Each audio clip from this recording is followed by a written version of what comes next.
ಹೌದು ಸರ್, ನಾನು ಚಿಕ್ಕವನು. ಅಂದ್ರೆ ಹುಟ್ಟಿದಾಗ ನಿಮ್ ಕಣ್ಣು ಚೆನ್ನಾಗಿತ್ತು.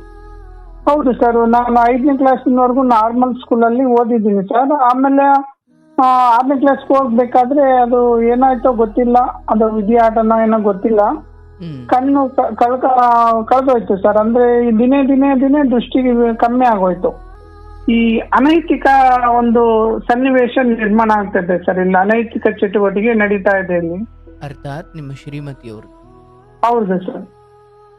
ನಿಮ್ಮ ಗಮನಕ್ಕೆ ಹೇಗೆ ಬಂತು? ಅದು ನಮ್ಮ ಗಮನಕ್ಕೆ ಈಗ ಒಂದು ಮನೆಯಲ್ಲಿ ನಾವು ವಾಸ ಇರ್ಬೇಕಾದ್ರೆ ಅಲ್ಲಿ ಒಂದು ಡೋರ್, ಯಾರು ಬರ್ತಾರೆ, ಯಾರು ಹೋಗ್ತಾರೆ, ಯಾರು ಇರ್ತಾರೆ ಅಂತ ನಮ್ಮ ಗಮನದಲ್ಲಿ ಇರ್ತದಲ್ವಾ.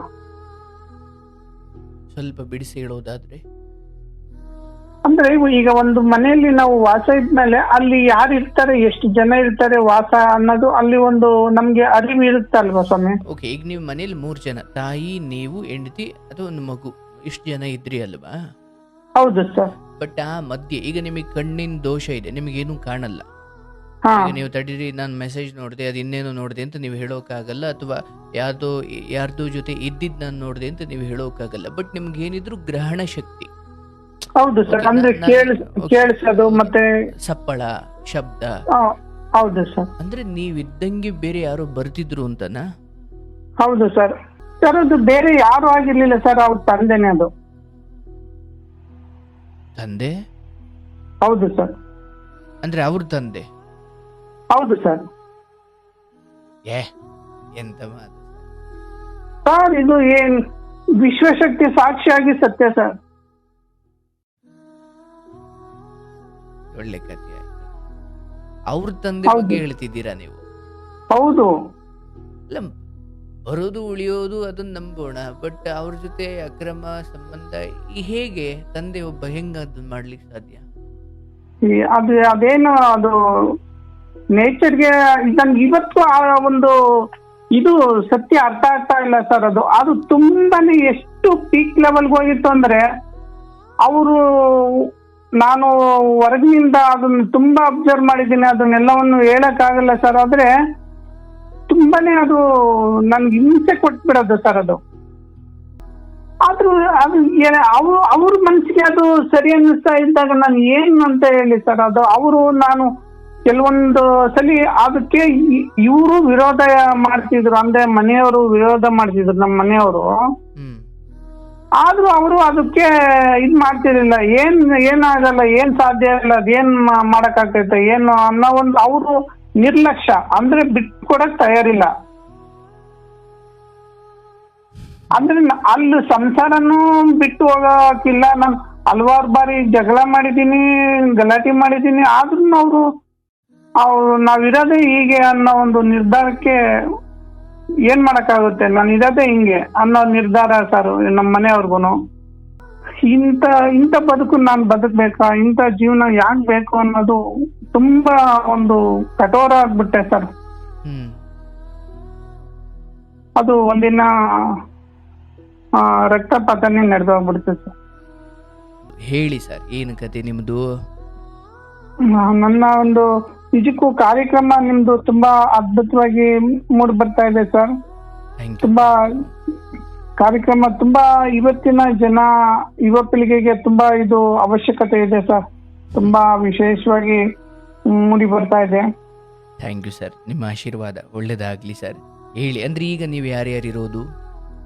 ಈಗ ನಾನು ಅಮ್ಮ ಇಬ್ರೇ ಸರ್ ಇರೋದು. ಹೇಳಿ, ನಿಮ್ಮ ಕಥೆಯನ್ನು ಹೇಳಿ, ಬಾಲ್ಯದಿಂದ ಹೇಳಿ. ಸರ್, ನಾನು ಸುಮಾರು ಒಂದು 10 ವರ್ಷದ ಹುಡುಗ ಇರ್ಬೇಕಾದ್ರೆ ನನ್ಗೆ ಕಣ್ಣು ದೃಷ್ಟಿ ಹೋಗುತ್ತೆ ಸರ್. ಅಂದ್ರೆ ನಿಮ್ ತಂದೆ ತಾಯಿಗೆ ನೀವು ಎಷ್ಟು ಜನ ಮಕ್ಕಳು? ನಾವು ಇಬ್ರಾಳು ಸರ್. ಅಂದ್ರೆ ನೀವು ಗಂಡು ಮಕ್ಳು ಇಬ್ರಾಳ? ಗಂಡ್ ಮಕ್ಳು ಇಬ್ರು, ಹೆಣ್ಮಕ್ಳಿಲ್ಲ, ಇಬ್ರಾಳು ಗಂಡ್ ಮಗ. ನಾನು ಚಿಕ್ಕವನು. ನೀವೇ ಚಿಕ್ಕವರು? ಹೌದು ಸರ್, ನಾನು ಚಿಕ್ಕವನು. ಅಂದ್ರೆ ಹುಟ್ಟಿದಾಗ ನಿಮ್ ಕಣ್ಣು ಚೆನ್ನಾಗಿತ್ತು?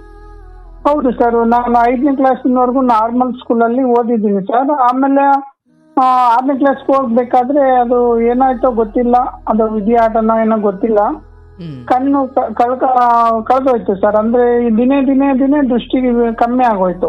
ಅಂದ್ರೆ ನಿಮಗೆ ಅದು ಗೊತ್ತಾಗ್ತಿತ್ತು, ಸ್ವಲ್ಪ ಸ್ವಲ್ಪ ಸ್ವಲ್ಪ ಸ್ವಲ್ಪ ದೃಷ್ಟಿಹೀನ ಆಗ್ತಾ ಇರೋದು ನಿಮ್ಮ ಅನುಭವಕ್ಕೆ ಬರ್ತಾ ಇತ್ತು? ಹೌದು ಸರ್. ಅಂದ್ರೆ ಈಗ ಬೆಳಿಗ್ಗೆ ಸ್ಕೂಲ್ಗೆ ನಮ್ಮೂರಿಂದ ಒಂದು 2 ಕಿಲೋಮೀಟರ್ ನಡೆದೋಗ್ಬೇಕಿತ್ತು. ಅಲ್ಲಿ ನಡೆದೋಗ್ಬೇಕಾದ್ರೆ ಆರಾಮಾಗಿ ಹೋಗ್ತಾ ಇದ್ದೆ. ಸಂಜೆ ಸಾಯಂಕಾಲ 5 ಗಂಟೆ 6 ಗಂಟೆ ಆಗೋದು ಬರ್ಬೇಕಾದ್ರೆ, ಅಲ್ಲಿ ನಡೆದು ಬರ್ಬೇಕಾದ್ರೆ. ಹ್ಮ್. ಅಲ್ಲಿಂದ ಬರೋದಕ್ಕೆ ಆಗ್ತಿರ್ಲಿಲ್ಲ, ಬಿದ್ದು ಎದ್ದು ಗಾಯ ಮಾಡ್ಕೊಂಡಂಗೆಲ್ಲ ಬರ್ತಿದ್ದೆ. ಮತ್ತೆ ಅಂದ್ರೆ ಸಂಜೆಗೆ ದಾರಿ ಕಾಣದೇ ಇರೋದ್ರಿಂದ ಆ ಸಮಸ್ಯೆ ಆಗ್ತಾ ಇತ್ತು. ಹೌದು ಸರ್. ಹಾಗಾಗಿ ಸಂಜೆ ಟೈಮು ಟ್ಯೂಷನ್ ಎಲ್ಲ ಮಾಡಕ್ಕೆ ಆಗ್ತಿರ್ಲಿಲ್ಲ. ಅಂದ್ರೆ ಅಕ್ಷರಗಳು ಕಾಣ್ತಿರ್ಲಿಲ್ಲ, ಲೈನು ಗೊತ್ತಾಗ್ತಿರ್ಲಿಲ್ಲ. ಹ್ಮ್ ಹ್ಮ್ ಹ್ಮ್ ಹ್ಮ್ ಹ್ಮ್. ಹಂಗೆ ಒಂದು ಇದ್ ಮಾಡಿ ಸ್ವಲ್ಪ ದಿನ ಒಂದು 4-5 ತಿಂಗಳು ಅಷ್ಟಕ್ಕೆ ಸ್ಟಾಪ್ ಮಾಡಿದೆ. ಅಂದ್ರೆ ನಿಮಗೆ ಸ್ವಲ್ಪ ಸ್ವಲ್ಪ ಸಮಸ್ಯೆ ಆಗಬೇಕಾದ್ರೆ ಮನೆಯವ್ರಿಗೆ ಹೇಳ್ಕೊಳ್ಳಿಲ್ವ ನೀವು? ಇಲ್ಲ ಸರ್, ಸ್ಟಾರ್ಟಿಂಗ್ ಅಲ್ಲಿ ಹೇಳ್ಕೊಳ್ಳಿಲ್ಲ. ಯಾಕೆ? ಅದಾಗಿ ಮುಚ್ಚಿಟ್ಟಿದ್ದೆ. ಅಂದ್ರೆ ನನಗೂ ಅದು ಅರಿವಿಲ್ಲ. ಆಗಿನ ಒಂದು ಬಾಲ್ಯ ಇದು ಅಲ್ಲ, ನಮ್ಗೆ ಗೊತ್ತಾಗಿಲ್ಲ. ಆವಿನ ವೇಳೆ ಹೇಳ್ಕೊಬೇಕು ಈ ತರ ಸಮಸ್ಯೆ ಇದೆ ಅಂತ ನನ್ಗೂ ಅದು ಮಂದಟ್ಟಾಗಿಲ್ಲ. ಓಕೆ, ಏನೋ ಬಿಡು ಅಂತ ಸುಮ್ಮನಾಗಿದ್ರಿ. ಹೌದು ಸರ್. ಹ್ಮ್ ಹ್ಮ್ ಹ್ಮ್ ಹ್ಮ್.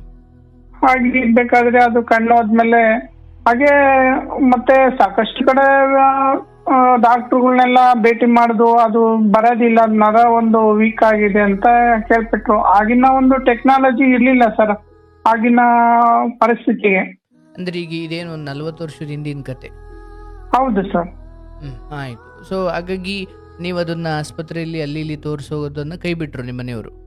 ಹೌದು ಸರ್, ಕೈ ಬಿಟ್ರು. ಮತ್ತೆ ಹಾಗೆ ಜೀವನ ಕಳೀತು. ನನಗೂ ತುಂಬಾ ಅಂದ್ರೆ ಹತ್ರದಿಂದನ ಒಂದು ನೇಚರು, ಒಂದು ಸಮಾಜ ಹೇಗಿರುತ್ತೆ, ಒಂದು ಗಿಡ ಮರ ಬಳ್ಳಿ ಹೂವ ಹೇಗಿರುತ್ತೆ, ಸಮಾಜವನ್ನು ನಾನು ನೋಡಿದ್ದೆ. ಅಂದ್ರೆ ಒಂದು ಏನು ಪರಿಸರನ್ನ ನಾವು ನೋಡಿದ್ದೆವು, ಹತ್ತಿರದಿಂದ ನೋಡಿದ್ದೆ. ಪ್ರಾಣಿ ಯಾವ ರೀತಿ ಇರುತ್ತೆ, ಪಕ್ಷಿ ಯಾವ ರೀತಿ ಇರುತ್ತೆ ಅಂತ ಎಲ್ಲ ಗಮನಿಸಿದ್ದೆ ನಾನು ಆಗಿನ ಚಿಕ್ಕ ಏಜಲ್ಲೇನೆ. ಅಂದ್ರೆ ಒಂದು 10 ವರ್ಷದವರೆಗೂ ಚೆನ್ನಾಗಿತ್ತಲ್ಲ, ಸೊ ಹಾಗಾಗಿ ಎಲ್ಲವನ್ನ ನೋಡಿದ್ದ ಆ ಪ್ರಜ್ಞೆ ಅಂತೂ ನಿಮಗೆ ಸುಪ್ತ. ಹೌದು ಸರ್, ಅನುಭವ ಇತ್ತು ಸರ್, ಅನುಭವ ಇತ್ತು. ನೋಡಿ, ಇದು ಎಂತ ದುರಂತ. ಹುಟ್ಟುತ್ತಾನೆ ಹೋಗ್ಬಿಟ್ರೆ ಏನು ನೋಡಿಲ್ಲ ಅಂದ್ರೆ ಅದು ಬೇರೆ. ಹೌದು. ಒಂದು 10 ವರ್ಷ ಎಲ್ಲ ನೋಡಿ ಆಮೇಲೆ ಆ ಕಣ್ಣು ಮುಚ್ಚೋಳೋದಿದೆಯಲ್ಲ, ಅಥವಾ ಕಣ್ಣು ದೃಷ್ಟಿಹೀನ ಹೋಗೋದಿದೆಯಲ್ಲ, ಸೊ ಹಾಗಾಗಿ ನಿಮ್ಗೆ ಆ 10 ವರ್ಷದ ಲೋಕದ ಅನುಭವ ಇತ್ತು. ಹೌದು ಸರ್, ಇತ್ತು. ಆಯ್ತು. ಅಲ್ಲಿಂದ ಹಾಗೆ ಬಾಲ್ಯ ಕಳೀತಾ ಇತ್ತು ಸರ್. ನಂತರ ನಾವು ಪ್ರಬುದ್ಧಮಾನಕ್ಕೆ ಬಂದು ಅಣ್ಣವ್ರಿಗೆ ಮದ್ವೆ ಆಯ್ತು. ಅಣ್ಣರ ಪಾಡಿಗೆ ಅಣ್ಣರಿದ್ರು. ನನ್ಗೆ ಒಂದು ಮದ್ವೆ ಮಾಡ್ಬೇಕು ಅನ್ನೋ ಒಂದು ಥಾಟ್ ಬಂತು. ಅದನ್ನು ಮದ್ವೆನೂ ಮಾಡಿದ್ರು. ಅಂದ್ರೆ ಮನೆಯವರೇ ನೋಡಿ ಮಾಡಿದ್ರು. ಓ ಹೌದಾ? ಅಂದ್ರೆ ಮದುವೆ ಆಯ್ತಾ? ಹೌದು ಸರ್, ಆಯ್ತು. ರಿಲೇಟಿವ್ ನಲ್ಲಿ ಮದ್ವೆ ಕೂಡ ಆಯ್ತು. ಅಂದ್ರೆ ಬಟ್ ಈ ಕಣ್ಣಿನ ಸಮಸ್ಯೆ ನಿಮಗೇನು ಅಲ್ಲಿ ತೊಂದರೆ ಕೊಡ್ಲಿ, ಅಥವಾ ಮದುವೆ ಆಗ್ಲಿಕ್ಕೆ ಏನು ತೊಂದರೆ ಕೊಡ್ಲಿಲ್ಲ? ತೊಂದರೆ ಕೊಡ್ಲಿಲ್ಲ ಸರ್. ಅದು ರಿಲೇಟಿವ್ ನಲ್ಲಿ ಆಗಿದ್ದು. ಅವರು ನಾರ್ಮಲ್ ಆಗಿ ಇದ್ರು, ಚೆನ್ನಾಗಿದ್ರು ಅವರು. ಆದ್ರೂ ಮುಂದೆ ಬಂದು ಮದ್ವೆ ಆದ್ರು. ಓ, ಎಷ್ಟನೇ ವಯಸ್ಸಿ ಮದುವೆ ಆದ್ರಿ? ಸುಮಾರು ನನ್ಗೆ ಇವತ್ತಿಗೂ ನನ್ಗೆ ಎಕ್ಸಾಕ್ಟ್ ಆಗಿ ಡೇಟ್ ಆಫ್ ಬರ್ತ್ ಗೊತ್ತಿಲ್ಲ ಸರ್. ಆದ್ರೂ ಒಂದು 25 ವರ್ಷದ ಆಸುಪಾಸಲ್ಲ ಆಯ್ತು ಸರ್. ಬಟ್ ನೀವು ಓದುವುದನ್ನ 6ನೇ ಕ್ಲಾಸ್ಗೆ ಬಿಟ್ಬಿಟ್ರಿ? ಅಷ್ಟಕ್ಕೆ ಬಿಟ್ಬಿಟ್ರೆ ಸರ್. ಅಂದ್ರೆ ನಮ್ಗೆ ತುಂಬಾ ಜನ ಹೇಳಿದ್ರು ಸರ್. ಅಂದ್ರೆ ನಮ್ ತಂದೆ ಅವ್ರಿಗೆ ಹೇಳಿದ್ರು, ಈ ರೀತಿ ಎಲ್ಲಾದ್ರೂ ಹೊರಗಡೆ ಬಿಟ್ಟು ಎಜುಕೇಶನ್ ಕೊಡಿಸಿ, ಒಳ್ಳೆ ನಾಲೆಡ್ಜ್ ಇದೆ, ಒಳ್ಳೆ ಭವಿಷ್ಯ ಇದೆ ಅಂತ ಹೇಳಿದ್ರು. ನಮ್ಮ ಮನೆಯವರು ಆಗಿನ ಗಮನಕ್ಕೆ ತಗೊಳ್ಳಿಲ್ಲ. ನನ್ಗೆ ಏನಾದ್ರೂ ಒಂದು ನಮ್ದೇ ಆದ ಒಂದು ಹೋರಾಟ ಮಾಡ್ಬೇಕು, ನಮ್ದೇ ಆದ ಒಂದು ಹೆಜ್ಜೆ ಗುರುತು ಸಾಧನೆ ಮಾಡ್ಬೇಕು ಅನ್ನೋದು ತುಂಬಾ ಇತ್ತು. ಸಂಗೀತದಲ್ಲಿ ತುಂಬಾ ನನ್ಗೆ ಆಸಕ್ತಿ ಇತ್ತು. ಓ, ಸಂಗೀತದಲ್ಲಿ ನಿಮ್ಗೆ ಆಸಕ್ತಿ ಇತ್ತಾ? ಹೌದು ಸರ್, ತುಂಬಾ ಆಸಕ್ತಿ ಇತ್ತು. ಎಲ್ಲೂ ನಂಗೆ ಬಿಡ್ಲಿಲ್ಲ. ನಮ್ಮ ಮನೆಯವರು ಮನೆಯಲ್ಲೇ ಕೂಡ ಹಾಕ್ಬಿಟ್ರು. ಓ ಓ, ಓಕೆ ಓಕೆ. ಹಾಗಾಗಿ ಅದು ಮುಗಿದು ಹೋದ್ಮೇಲೆ ಅದು ಏನಾಯ್ತು ಅಂದ್ರೆ, ಅವರು ಮದ್ವೆ ಆದ್ಮೇಲೆ ಸ್ವಲ್ಪ ಎಲ್ಲಾನು ಏರುಪೇರು ಆಗೋಯ್ತು ಸರ್ ಜೀವನ. ಅಲ್ಲಿಂದ ನನ್ನ ಒಂದು ಅವನತಿ ಶುರು ಆಯ್ತು ಮದುವೆ ಆದ್ಮೇಲೆ. ಹೌದು ಸರ್. ಬಟ್ ಅವರು ಒಪ್ಪಿನೇ ಮದುವೆ ಆಗಿದ್ದಲ್ವಾ? ಒಪ್ಪಿನೇ ಮದ್ವೆ ಆಗಿದ್ದು ಸರ್. ಆದ್ರೆ ದಿನ ಕಳೆದಂತೆ ಒಂದು ಸಮಯನೂ ಹೇಗೆ ಬದಲಾಗ್ತಾ ಅವರು ಮನಸ್ಥಿತಿಗಳು ಬದಲಾದವು ಸರ್. ಬಟ್ ಮದುವೆ ಆದ್ಮೇಲೆ ಈಗ ನೀವು, ನಿಮ್ಮ ಅಣ್ಣವ್ರು ಬೇರೆ, ನೀವು ಬೇರೆ, ಸಪರೇಟ್ ಇದ್ರಾ? ಹೌದು ಸರ್, ಅಣ್ಣವರು ಸಪ್ರೇಟ್ ಆದ್ರು, ನಾವು ಸಪ್ರೇಟ್ ಇದ್ವು. ಅಪ್ಪ ಅಮ್ಮನು ಸಪ್ರೇಟ್ ಇದ್ರು ಸರ್. ಅಪ್ಪನು ಅಣ್ಣರು ಎಕ್ಸ್ಪೈರ್ಡ್ ಆದ್ರು. ಅಪ್ಪ ಅಣ್ಣ ಇಬ್ರು ತೀರ್ ಹೋದ್ರು? ಹೌದು ಸರ್, ತೀರೋದ್ರು. ಅದು ಆ ದಿನಗಳ ನಂತರ ಸ್ವಲ್ಪ ದಿನಗಳ ಕಾಲ ಆದ್ಮೇಲೆ ಅವರು ಎಕ್ಸ್ಪೈರ್ಡ್ ಆದ್ರು, ಆಕ್ಸಿಡೆಂಟ್ಗಳಲ್ಲಿ ತೀರ್ಕೊಂಡ್ರು ಸರ್. ಆಯ್ತು. ಹಾಗಾಗಿ ಆಗ ಅಲ್ಲಿನವರೆಗೂ ಒಂದು ತಕ್ಕ ಮಟ್ಟಿಗೆ ಇತ್ತು ಸರ್ ಬದುಕು. ಹ್ಮ್ ಇಲ್ಲಿ ಏನಾಯ್ತು ಅಂದ್ರೆ ನಮ್ಮ ಮನೆಯವರು ಮಧ್ಯ ಒಂದ್ ಟೈಮು ಅವರು ತವ್ರ ಮನೆಗೆ ಹೊಂಟೋದ್ರು ಸರ್. ಏನ್ ಕಾರಣಕ್ಕೆ? ಅಂದ್ರೆ ಹಿಂಗೆ ಮನೆಯಲ್ಲಿ ಒಂದು ಮಾತುಕತೆ ಬರ್ತಾವಲ್ಲ, ಆಗ ತವ್ರ ಮನೆಗೆ ಹೊಂಟೋದ್ರು, ಬರ್ಲಿಲ್ಲ. ಒಂದು 3 ವರ್ಷದ ಕಾಲ ಬಂದಿರ್ಲಿಲ್ಲ. ಅಲ್ಲ, ಈಗ ಮದುವೆ ಆಯ್ತು, ಈಗ ಸಂಸಾರ ನಡೆಸ್ಲಿಕ್ಕೆ ಅಥವಾ ದುಡಿಮೆ ನೀವು ಏನ್ ಕೆಲ್ಸಕ್ಕೆ ಹೋಗ್ತಿದ್ರಿ, ಅಥವಾ ಮನೆ ದುಡಿಮೆ ಎಲ್ಲಿಂದ ಬರ್ತಿದ್ರಿ? ಏನಿಲ್ಲ ಸರ್, ದುಡಿಮೆ ಏನಿಲ್ಲ ಸರ್. ಹೀಗೆ ಅಂದ್ರೆ ಸ್ವಲ್ಪ ಮಟ್ಟಿಗೆ ಜಮೀನ್ ಇತ್ತು, ಅದ್ರಲ್ಲೇ ಒಂದು ತಕ್ಕ ಮಟ್ಟಿಗೆ ಒಂದು ಸಂಪಾದನೆ ಅಷ್ಟೇ. ದುಡಿಮೆ ಸರ್, ಏನು ಇಲ್ಲ. ಓಕೆ, ಒಂದು ಚೊಕ್ಕದಾಗಿ ನಡೀತಾ ಇತ್ತು. ಹೌದು ಸರ್, ಒಂದು ಅನ್ನ ಬಟ್ಟೆಗೆ ಅಷ್ಟೇ ನಡೀತಾ ಇತ್ತು. ಓಕೆ, ಆ ಮಧ್ಯೆ ನಿಮ್ಮಿಬ್ಬರಿಗೂ ಏನೋ ಒಂಚೂರು ಜಗಳ ಬಂತು. ಹೌದು ಸರ್, ಅಂದ್ರೆ ಅಪ್ಪ ಅಮ್ಮ ಇದ್ದಾಗ್ಲೇನೆ ಇವರು ತವ್ರ ಮನೆಗೆ ಹೋಗಿದ್ದು ಸರ್. ಇನ್ನು ಅವರು ಬದುಕಿದ್ದಾಗ್ಲೇ? ಹೌದು ಸರ್, ಅವಾಗ ಹೋಗಿದ್ದಾಗ ಅವರು ಮತ್ತೆ ಬಂದಿರ್ಲಿಲ್ಲ. ಒಂದು 3 ವರ್ಷ ಆದ್ಮೇಲೆ ಮತ್ತೆ ನಾವು ಅದನ್ನ ಸೇರಿಸಿ ಕರ್ಕೊಂಡ್ ಬಂದು ಇಟ್ಕೊಂಡ್ಮೇಲೆ ಇವರು ಎಕ್ಸ್ಪೈರ್ಡ್ ಆದ್ರು. ತಂದೆ? ಹೌದು, ತಂದೆ ಮತ್ತೆ ಅಣ್ಣರು ಎಕ್ಸ್ಪೈರ್ಡ್ ಆಗಿದ್ರು. ಈಗ ನಾವು ಇಲ್ಲಿ ಒಂಟಿ ಆಗ್ಬಿಟ್ವಿ ಸರ್. ಇಲ್ಲಿ ನಮ್ಗೆ ಬ್ಯಾಕ್ ಸಪೋರ್ಟ್ ಆಗ್ಲಿ, ಯಾವ ಒಂದು ಜನಗಳು ಎಲ್ಲ ಒಂದು ಸಹಕಾರ ಸ್ವಲ್ಪ ಹಿನ್ನಡೆ ಆಯ್ತು.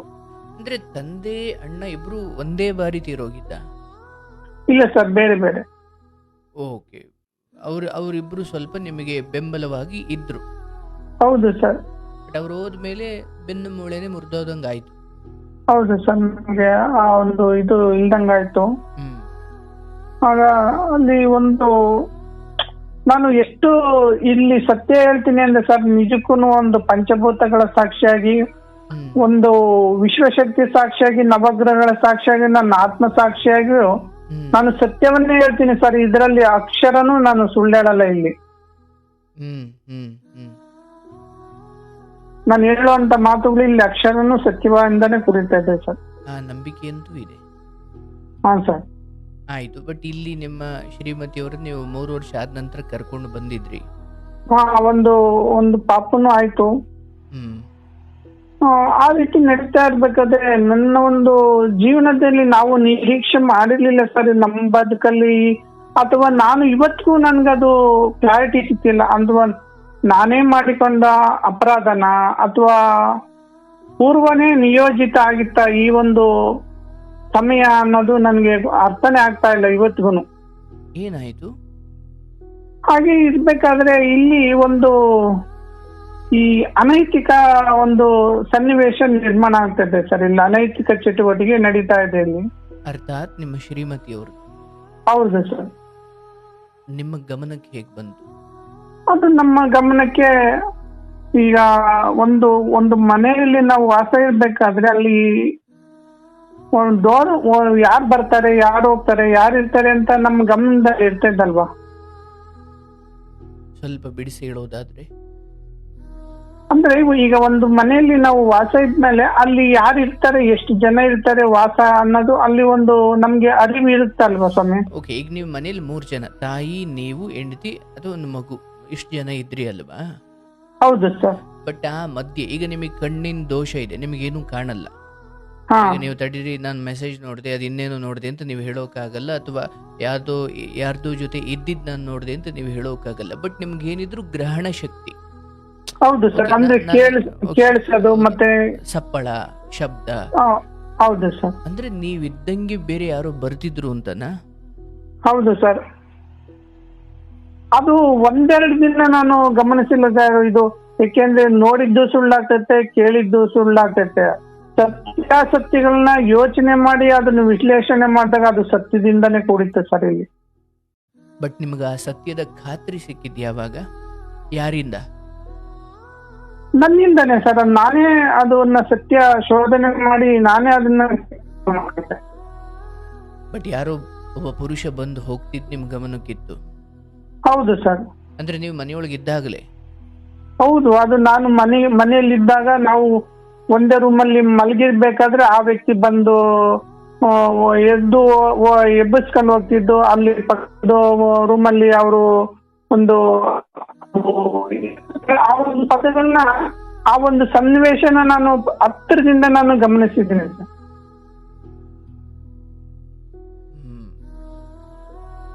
ಆದ್ರೆ ಇದನ್ನ ನಾನು ಹೇಳ್ಕೊಳಕ್ಕಾಗಲ್ಲ, ಹೊರಗಡೆ ಸೊಸೈಟಿಗಾಗ್ಲಿ ಸಮಾಜಕ್ಕಾಗ್ಲಿ ಹೇಳ್ಕೊಳಕ್ ಆಗ್ತಾ ಇಲ್ಲ, ಬಾಯ್ ಬಿಟ್ಟು ಹೇಳಕ್ಕಾಗಲ್ಲ. ಆದ್ರೆ ಆಗಿನ ಒಂದು ಅವ್ರು ಎದುರುಗಡೆ ನಿಂತು ಮಾತಾಡೋ ಶಕ್ತಿ ನನ್ಗಿಲ್ಲ, ಆದ್ರೆ ಎದುರಿಸಕ್ ಆಗೋದಿಲ್ಲ. ಆದ್ರೆ ಅವು ಸುಮ್ಮನಿರಕ್ಕೆ ಆಗೋದಿಲ್ಲ, ಸಹಿಸ್ಕೊಂಡಿರಕ್ ಆಗಲ್ಲ. ಈ ರೀತಿ ತಿಂಗಳಾನ್ಗಟ್ಲೆ ನಾನು ಒಬ್ನೇ ವ್ಯತ್ಯಪಟ್ಟೆ ಸರ್. ಅಂದ್ರೆ ದೇವ್ರೆ ಯಾಕಿಲ್ಲ ನನ್ಗೆ ಜೀವನದಲ್ಲಿ ಇಂಥ ಏಳುಬೀಳುಗಳನ್ನ ತಂದೊಡ್ಡಿದ್ಯಾ ಅಂತ ದೇವರಲ್ಲಿ ನನ್ನಲ್ಲಿ ನಾನು ಅದು ತುಂಬಾ ಕೊರಗ್ತಾ ಇದ್ದೆ. ಬಟ್ ತಾಯಿ ಇರ್ಲಿಲ್ವಾ ಮನೆಯಲ್ಲಿ ಅವಾಗೆಲ್ಲ? ಅವರು ಇಲ್ಲ ಸರ್, ತಾಯಿನೂ ಇವರು ಸೇರಿಸ್ತಿರ್ಲಿಲ್ಲ, ತಾಯಿನೂ ಸಪ್ರೇಟ್ ಆಗಿ ಇತ್ತು. ಓ, ಅಂದ್ರೆ ಈಗ ನೀವು ಮನೇಲಿ ಇದ್ದಿದ್ದು ಮಗು ಗಂಡು ಹೆಣ್ಣು? ಹೆಣ್ಮಗು ಸರ್, ನಾವು ಮೂವರೇ ಇದ್ದಿದ್ದು ಒಟ್ಟ. ಆಯ್ತು, ಆ ಮಗುಗೆ ಎಷ್ಟು ವರ್ಷ ಇತ್ತು ಅವಾಗ? ತುಂಬಾ ಚಿಕ್ಕ ಏಜು, 3 ವರ್ಷ ಸರ್ ಅದು. ಅರ್ಥಾತ್ ಈ ಲೋಕದ ಈ ನಶೆಗಳನ್ನೆಲ್ಲ ಗಮನಿಸದ ವಯಸ್ಸು. ಹೌದು ಸರ್, 3 ವರ್ಷ ಚಿಕ್ಕ ಪಾಪ. ಆಯ್ತು, ಬಟ್ ಅದು ಆ ಮಗು, ಹೆಂಡತಿ, ನೀವು ಈ ಮೂವರೇ ಇದ್ದಾಗ ಇಂಥದ್ದೇನೋ ನಡೀತಾ ಇತ್ತು ಅಂತ. ಬಟ್ ನಿಮ್ ಗಮನಕ್ಕೆ ಬಂದು ನಿಮ್ಮ ಹೆಂಡತಿಯನ್ನು ನೀವು ಕೇಳಿದ್ರಾ?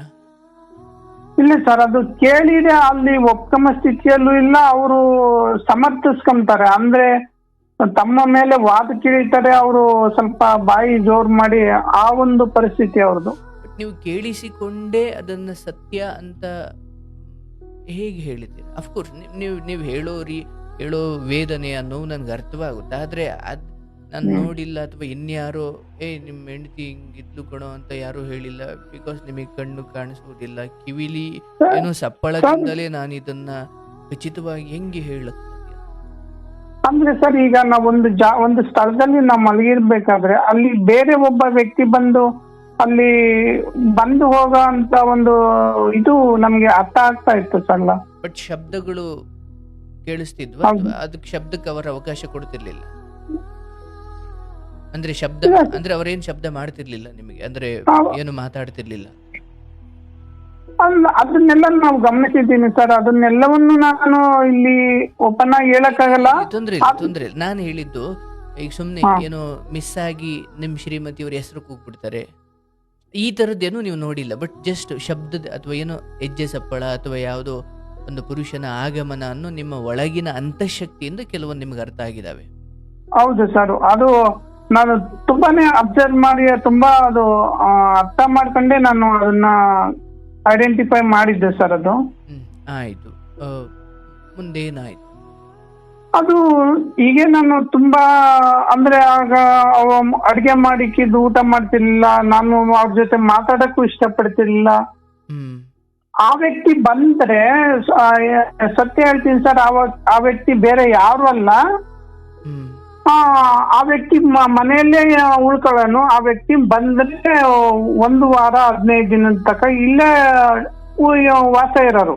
ನಿಮ್ಮನೆಲ್ಲ? ಹೌದು. ಅಯ್ಯೋ ದೇವ್ರೆ. ಅಲ್ಲ, ಈಗ ಅಂದ್ರೆ ಅನ್ಅಫಿಷಿಯಲ್ ಆಗಿ ನಿಮ್ಗೆ ಹೇಳದೆ ಸದ್ದಿಲ್ದೆ ಬಂದಿದ್ದು ಹೋಗ್ತಿದ್ದ ಅಥವಾ ನಿಮ್ ಜೊತೆ ಮಾತಾಡ್ಕೊಂಡೇ ಇರ್ತಿದ್ದ? ಅಲ್ಲಿ ನಮ್ ಜೊತೆ ನಾನು ಆ ವ್ಯಕ್ತಿ ಜೊತೆ ಮಾತಾಡ್ತಿರ್ಲಿಲ್ಲ ಸರ್. ಯಾಕಂದ್ರೆ ಈ ಒಂದು ಸ್ವಭಾವ ನೋಡಿ ನಾನು ಆ ವ್ಯಕ್ತಿ ಜೊತೆ ಮಾತಾಡಕ್ಕೂ ಇಷ್ಟಪಡ್ತಿರ್ಲಿಲ್ಲ. ಬಂದು ಸ್ಟೇ ಆಗ್ತಿದ್ ನಿಮಗ್ ಗೊತ್ತಿತ್ತ? ಹೌದು, ಬರೋರು, ಊಟ ಮಾಡೋರು, ಆಗ್ಲೆಲ್ಲ ಅವರು ಒಂದು ಅಭ್ಯಾಸಗಳಿದ್ವು, ಕೆಲವು ದುಶ್ಚಟಗಳಿದ್ವು.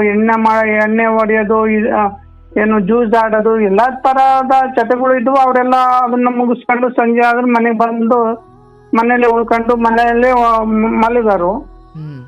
ನಾವು ಮಲಗಿದೀವಿ ಅನ್ನೋದು ಕನ್ಫರ್ಮ್ ಮಾಡ್ಕೊಂಡು ಅವರು ಆ ಒಂದು ಅನೈತಿಕ ಇದನ್ನ ನಡೆಸೋರು ಸರ್.